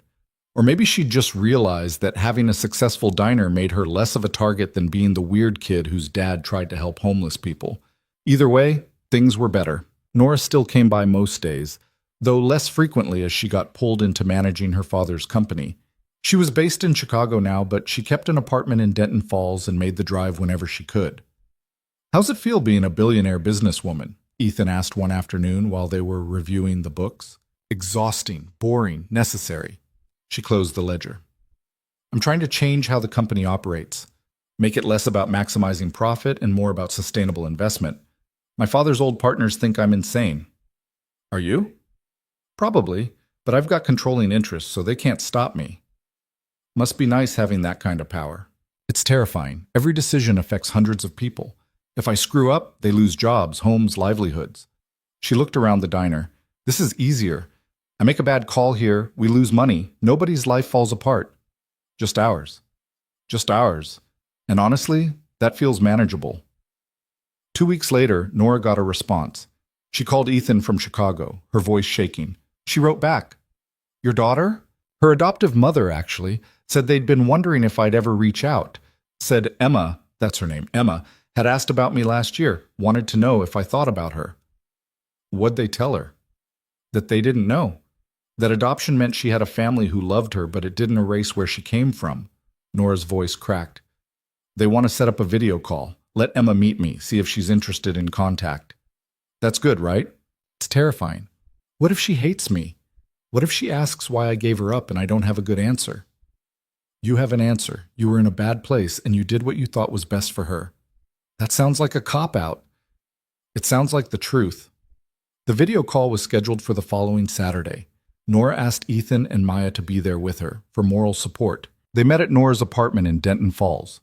She'd set up her laptop on the kitchen table, tested the camera 3 times, changed her shirt twice, and was visibly shaking when the call connected. A woman appeared on screen first. Mid-30s, kind face, wearing a Minnesota Twins sweatshirt. Nora? Yes. Hi. Thank you for doing this. Of course, Emma's been really excited. The woman glanced off camera. Are you ready, sweetie? A girl appeared on screen. 10 years old, dark hair like Nora's, same pale green eyes. She looked nervous but curious. Hi, Emma said quietly. Hi. Nora's voice was barely a whisper. I'm Nora, your birth mother. I know, Mom told me. Emma glanced at her adoptive mother, who gave her an encouraging nod. Why did you give me away? The question hung there, direct and painful. Ethan saw Nora flinch. Because I couldn't take care of you, Nora said. Your father had just died, I had no money, no home, no way to give you what you needed, and I loved you enough to know that wasn't fair to you. Do you still love me? Every single day. Then why didn't you find me sooner? Because I thought you were better off without me. I thought that showing up in your life would only confuse you, hurt you. I was wrong about that. Emma thought about this. Mom says you're really rich now. I am. Are you going to try to take me back? The fear in Emma's voice was obvious. Nora shook her head quickly. No, never. You have a family who loves you. I would never try to take that away. Then why are you here? Nora looked at Maya, who was sitting next to her. Maya gave her a small nod. Because I wanted you to know that you were wanted, Nora said. That even though I couldn't keep you, you were never forgotten. That somewhere in the world you have a birth mother who thinks about you and hopes you're happy. Emma was quiet for a long moment. Then she said, Are we going to talk again? Do you want to? Maybe. I don't know yet. That's okay. You can take all the time you need. If you want to talk again, your mom has my number. If you don't, that's okay too. What if I want to meet you in person? Nora's expression broke into something between hope and terror. Then I would love that. Whenever you're ready. They talked for another 20 minutes. Small talk about school, Emma's soccer team, the weather in Minnesota versus Illinois. It was awkward and stilted and beautiful. When the call ended, Nora sat staring at the blank screen. You did good, Ethan said. I almost cried like 5 times. She noticed. I think she liked that you cared that much. Maya, who'd been quiet the whole time, walked over and hugged Nora. She seems nice. Yeah, she does. Do you think she'll want to see you again? I don't know, but at least now she knows I exist. That's something. It was more than something. It was the beginning of something that might, with time and patience and a lot of awkward conversations, turn into a relationship, not the mother-daughter bond Nora had lost. But maybe something new. Something built on honesty instead of biology, on choice instead of obligation. As they left Nora's apartment, Maya looked up at Ethan. Dad? Yeah? I'm glad you gave her that coffee. Me too, kiddo. Do you think things happen for a reason? I think we make reasons out of the things that happen. But yeah, sometimes it feels like there's a plan. Then maybe the plan was for Nora to find us, so she could be brave enough to find Emma. Ethan pulled his daughter close as they walked to the truck. Maybe you're right. And maybe, just maybe, that was the point of all of it. The coffee, the fight, the partnership. Not the diner or the victory over Dale or the money, but the fact that one small act of kindness had created a chain reaction that brought a mother and daughter back into each other's orbits. That felt like something worth fighting for. Spring came to Denton Falls slowly, like the town wasn't sure it deserved good weather after the winter had put everyone through. The diner had been open for 4 months now, and the rhythm of the place had settled into something comfortable. Morning regulars knew Ethan would have their coffee ready before they sat down.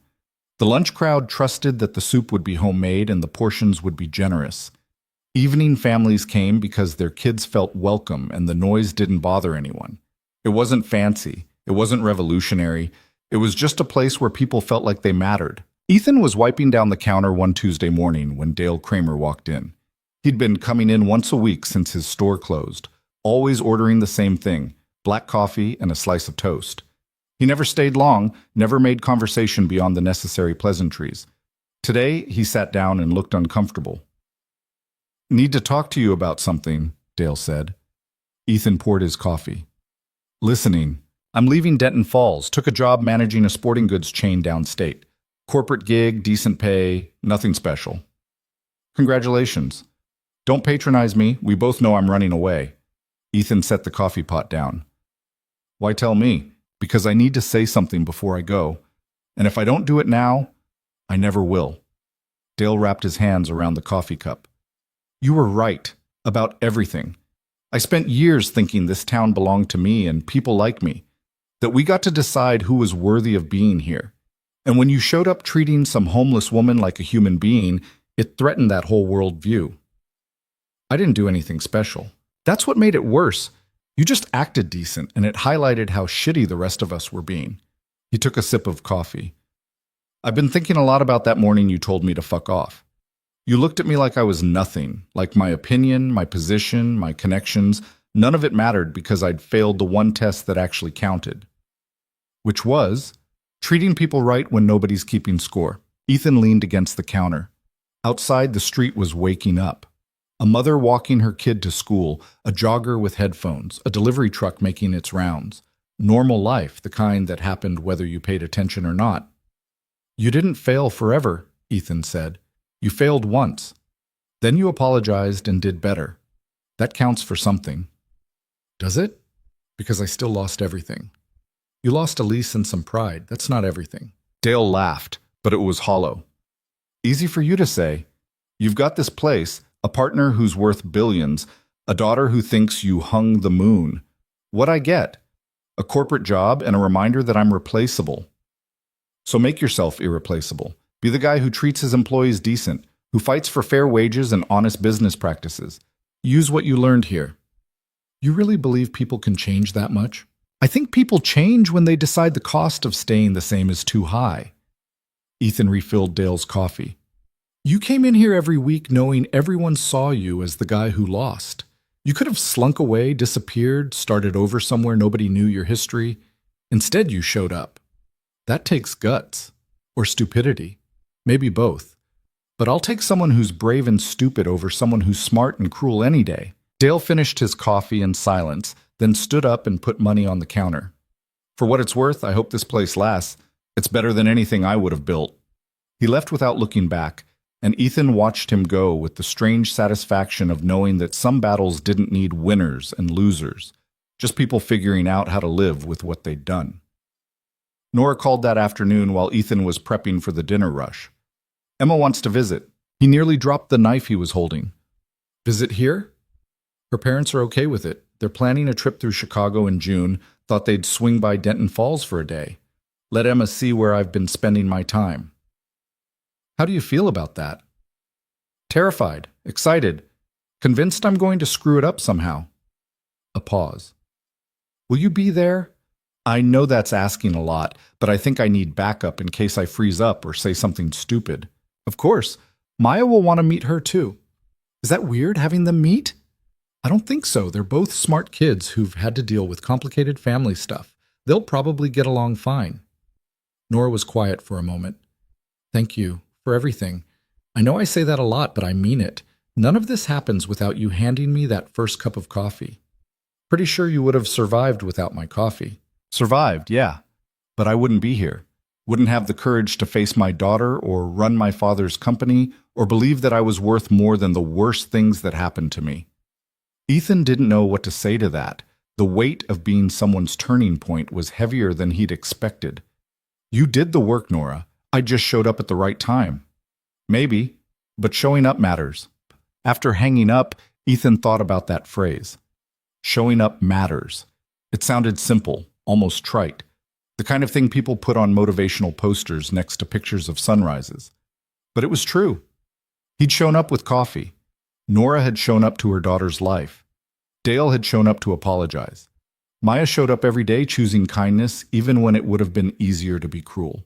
All of it was just showing up and trying to do better than yesterday. Maya came to the diner after school like she always did, dumping her backpack in the corner booth and raiding the kitchen for whatever leftovers the cook would give her. Emma's coming to visit, Ethan told her. Maya's eyes went wide. When? June. Just for a day. Are we going to hang out? If she wants to, but Maya, this is a big deal for Nora.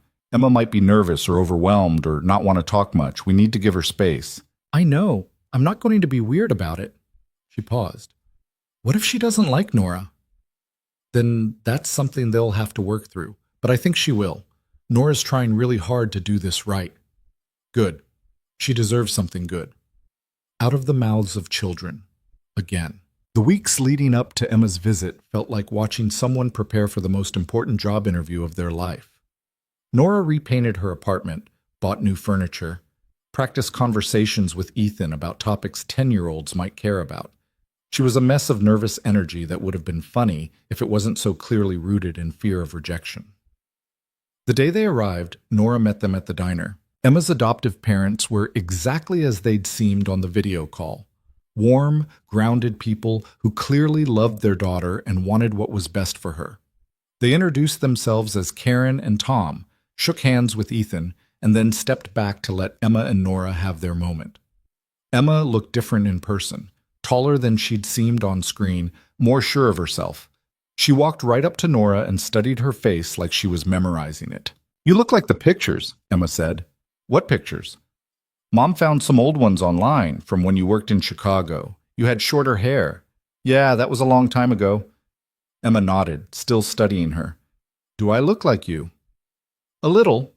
You have my eyes, but you look more like your father. The one who died? Yeah. Do you miss him? Every day. Emma seemed satisfied with that answer. She looked around the diner, taking in the booths and the counter, and the kitchen visible through the window. This is yours. Mine and Ethan's. We're partners. Mom says you're really rich. Why would you work at a diner if you're rich? Nora crouched down to Emma's level. Because being rich doesn't mean anything if you're not doing something that matters. This place matters. Why? Because it's proof that people are worth treating right even when they can't pay you back. Even when nobody's watching. Even when it's hard. Emma thought about this. Is that why you wrote to me? Because you thought I was worth it? No. I wrote to you because I needed you to know that giving you up was the hardest thing I ever did. That it wasn't because I didn't love you. And that no matter what happens, you were wanted. Tears were forming in Emma's eyes, and she blinked them back with the determination of a kid who didn't want to cry in front of strangers. Can I hug you? Nora's voice broke. Please. They stood there in the middle of the diner, holding each other while Karen wiped her own eyes and Tom looked away. Ethan felt Maya slip her hand into his and squeeze. That's nice, Maya whispered. Yeah, it is. They spent the day together, Nora showing Emma around Denton Falls, telling her stories about the fight to open the diner, introducing her to the regulars who'd become like family. Emma was quiet at first, but she warmed up as the day went on, asking questions and laughing at Nora's jokes and slowly letting her guard down. Maya attached herself to Emma immediately, dragging her around the diner and showing her the tree in Ethan's backyard that she'd named Gerald. The two of them climbed it together while the adults sat on the porch watching. They look happy, Karen said. They do, Nora agreed. Emma asked if she could come back this summer. Stay for a week, maybe, if that's okay with you. Nora looked at Karen with barely contained hope. Really? She's been asking about you since the first call. I think she needs this. Needs to know where she came from, who you are. We can't give her that. I don't want to confuse her or make her feel torn between families. Tom leaned forward. Nora, Emma's a smart kid. She knows we're her parents, but she also knows you're part of her story. Letting you in doesn't take anything away from us. It just gives her more people who love her. I do love her. I know I don't have the right to, but I do. You have every right, Karen said. You're her mother. Biology, adoption, it doesn't matter. Love is what makes family. And it's pretty clear you love her. Watching Emma and Maya in the tree, laughing about something only they understood, Ethan felt a strange sense of completion. Like all the broken pieces had finally found a way to fit together, even if the picture they made wasn't what anyone had expected. That evening, after Emma's family left, Nora sat in the diner nursing a cup of coffee and staring at nothing. You okay? Ethan asked. I got to hug my daughter today. My actual daughter. Do you know how many times I dreamed about that and convinced myself it would never happen? But it did happen. Because you told me to write the letter, because Maya asked the right questions, because I was desperate enough to spend weeks on the street testing whether anyone would treat me like a human being. She looked at him. That's insane, right? The fact that any of this worked? Little bit, but the best things usually are. I don't know how to thank you. You already did, by showing up, by being honest with Emma, by being the kind of partner who actually gives a shit about this place. We make a good team. Yeah, we do. Nora set down her coffee cup. I've been thinking about something. The company my father left me, it's got enough assets to fund 100 projects like this diner. And I keep asking myself what I'm supposed to do with all that power. What'd you come up with? That I want to build more of these. Places where people matter, where someone struggling can walk in and be treated with dignity, where the only thing that counts is showing up and being decent. That's ambitious. It's necessary. There are Denton Falls all over this country, places where the Dale Kramers of the world decide who belongs and who doesn't, places where being poor or homeless or different means you're invisible. She looked around the diner. I want to prove they're wrong. Want to build enough of these places that people start to believe kindness isn't a weakness. You really think one diner at a time can change the world? I think one cup of coffee at a time almost saved my life. So yeah, I think it's worth trying. Ethan felt something shift in his chest. This wasn't just about the diner anymore. It was about taking what they'd learned, that people were worth seeing, that systems were broken, that small acts of decency could ripple outward in ways you couldn't predict, and scaling it up until it couldn't be ignored. Count me in, he said. You sure? It means more fights like this one, more Dale Kramers, more people telling us we're naive or stupid or wasting our time.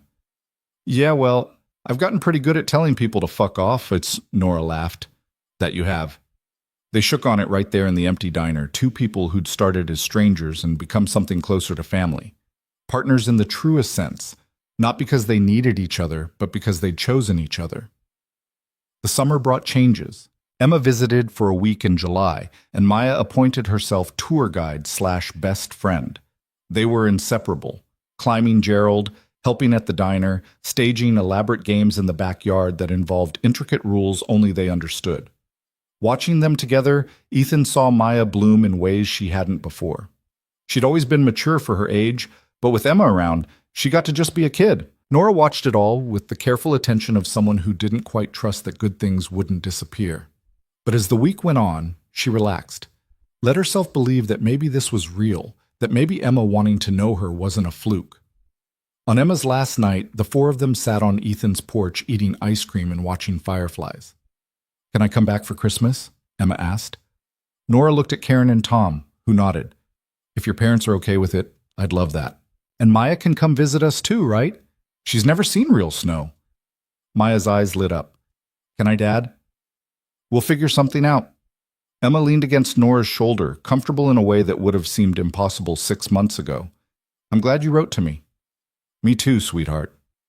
Do you think things happen for a reason? It was the same question Maya had asked months earlier. Ethan waited to hear how Nora would answer. I think we make meaning out of what happens to us, Nora said carefully. Bad things happened to me. Losing your father, losing you, ending up on the street. I could have let that destroy me. But instead, I used it to figure out what really mattered. And that led me here. To Dad and Maya? to your dad and Maya, to this diner, to you, eventually. So maybe things don't happen for a reason, but we can find reasons in the things that happen. Emma nodded like that made sense. I'm glad the bad stuff happened then, if it brought you here. That's very wise. I know, Mom says I'm wise beyond my years. Nora kissed the top of her daughter's head, and Ethan saw her blink back tears. Later, after everyone had gone to bed, Ethan sat alone on the porch with the remains of melted ice cream and thought about the path that had brought them all here. He'd moved to Denton Falls wanting to prove that money didn't have to change you, that he could raise Maya around real people living real lives.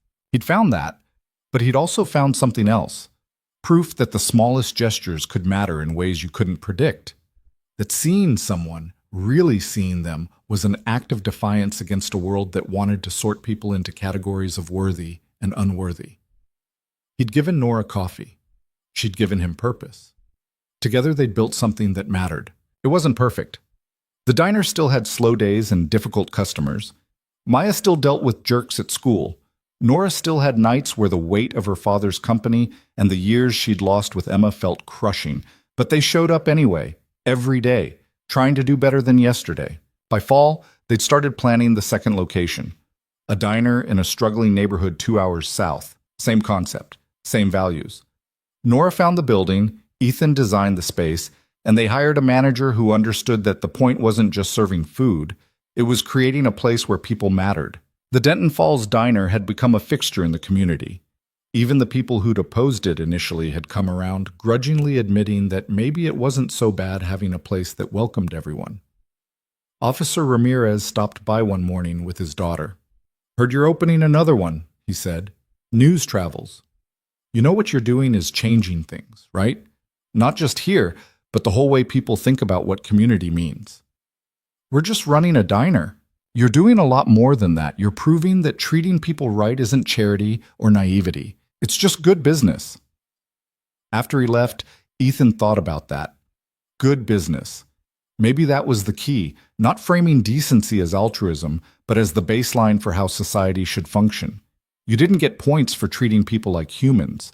That was just the minimum requirement. Everything else was details. Maya turned 8 that November. They threw her a party at the diner, invited her whole class, including Joey.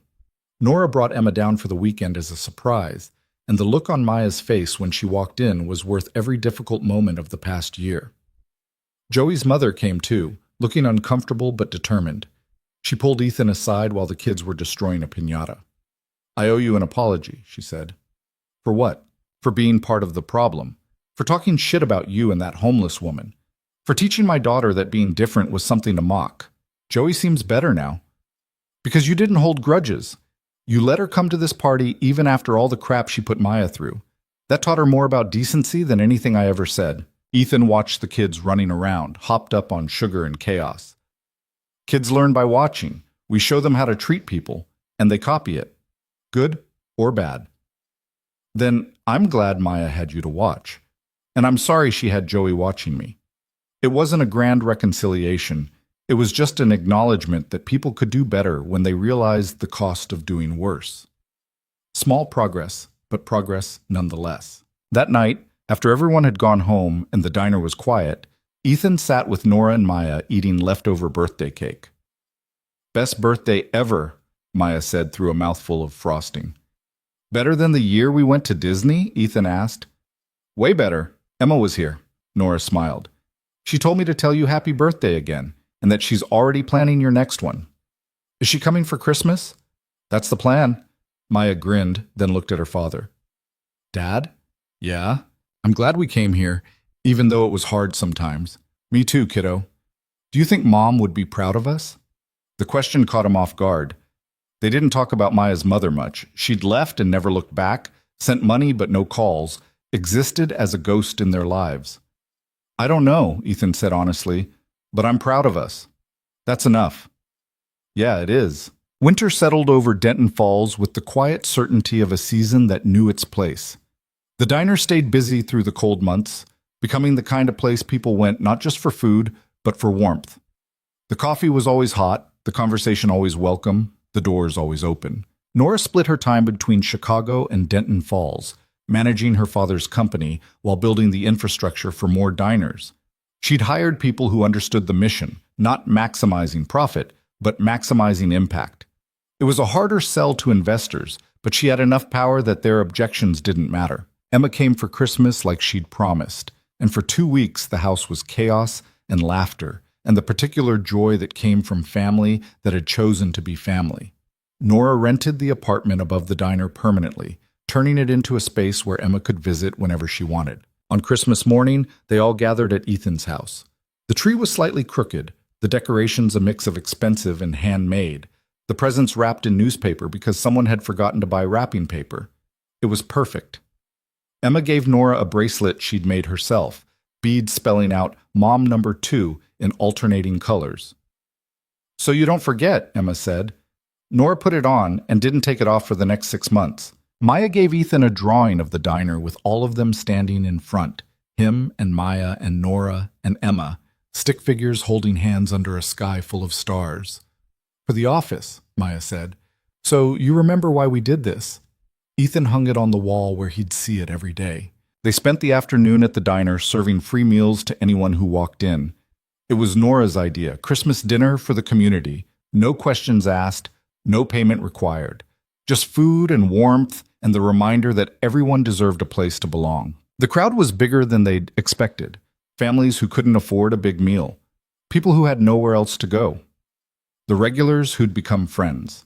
Even a few faces Ethan didn't recognize. People who'd heard about the free dinner and showed up hoping it was real. It was real. By the time they closed that night, they'd served over 200 people. The kitchen was destroyed, the servers were exhausted, and Ethan's feet hurt so bad he could barely stand. But watching people leave with full stomachs and grateful smiles, he felt something settle in his chest. This was what it was all for. Not the money, or the recognition, or the vindication of being right. Just this, people mattering. Nora found him sitting on the counter, taking off his shoes. "We should do this every year," she said. "Absolutely. And at every new location we open. You trying to bankrupt us? I'm trying to prove a point. Which is that kindness isn't a transaction. It's just what you do when you remember that everyone's fighting battles you can't see." Ethan thought about that. About the battles he'd fought. Grief over his failed marriage. Fear that he was screwing up as a father. Doubt that anything he did mattered. About Nora's battles. Loss and trauma. And 8 years of believing she didn't deserve her daughter's love. About all the people who'd walked through these doors carrying weights they couldn't name. "You think we're making a difference?" he asked. "I think we're trying. That's all anyone can do." Maya and Emma came running out of the kitchen, covered in dishwater and giggling about something. They crashed into each other, nearly fell, and dissolved into more laughter. "Those two are trouble together," Nora said. "Best kind of trouble." "You think they'll stay friends when they're older and life gets complicated?" "I think they'll try. And trying's enough." As the year turned and winter gave way to spring again, the second diner opened to the same kind of resistance and eventual acceptance as the first. Then a third, then a fourth, each one a small act of defiance against the idea that some people mattered more than others. The Denton Falls location remained the flagship, the place where it all started, where a billionaire and a formerly homeless woman had partnered to prove that basic human decency wasn't naive or wasteful, it was necessary. People still talked about the early days, about the fight with Dale Kramer, about Nora sitting in that doorway, about Ethan refusing to back down even when it cost him. The story had taken on a life of its own, growing with each retelling until it was more myth than memory. But Ethan remembered the truth. The cold mornings with 2 cups of coffee, the fear that he was making things worse, the moment he decided that being right mattered more than being comfortable. He remembered, and he carried it forward. On a Tuesday morning in April, 2 years after that first cup of coffee, Ethan walked out of the diner at 6:40 with 2 cups in hand. Nora was waiting in her usual spot, not the doorway anymore, but a bench they'd installed on the sidewalk, a memorial to the woman she'd been and the journey she'd taken. He handed her one of the cups. "Black," he said. "Always is," she replied. They stood there drinking coffee as the sun came up over Denton Falls. And in that moment, everything they'd built and everything they'd lost and everything they still hoped to become felt manageable. Maya came running out, late for school as usual, her backpack bouncing against her shoulders. Bye, Dad. Bye, Nora. Have a good day, sweetheart, Nora called. Love you, kiddo, Ethan added. Maya waved without looking back, already moving on to whatever the day would bring. Ethan watched her go with the pride and terror that came from raising a kid in a world that was both beautiful and broken. She's going to be okay, Nora said quietly. Yeah, she is. Better than okay. She's going to be the kind of person who sees people, who shows up, who makes coffee for strangers and doesn't expect anything in return. We could do worse. They finished their coffee in comfortable silence. Two people who'd found each other in the least likely way and built something neither of them could have imagined. The diner opened for the day. Regulars filed in, greeting Ethan and Nora by name. The cook fired up the grill, the servers prepped their stations. The ordinary machinery of a small business doing its work. But underneath it all was something bigger. A promise that everyone who walked through those doors mattered. That their story was worth hearing, their struggles worth acknowledging, their humanity worth protecting. It wasn't a perfect system. It didn't solve poverty or inequality or all the ways the world failed people. But it was something, a small light in a dark room. A reminder that change started with individuals deciding to do better. One cup of coffee at a time. One conversation at a time. One person at a time. Ethan went back inside, tied on his apron, and got to work. There were orders to take, and food to serve, and people to see. The same work he'd do tomorrow, and the day after that, and every day for as long as this mattered. Which, if he had anything to say about it, would be forever. Because in the end, that was the only lesson worth teaching. That people mattered. That showing up counted. That the smallest act of kindness could change everything if you let it.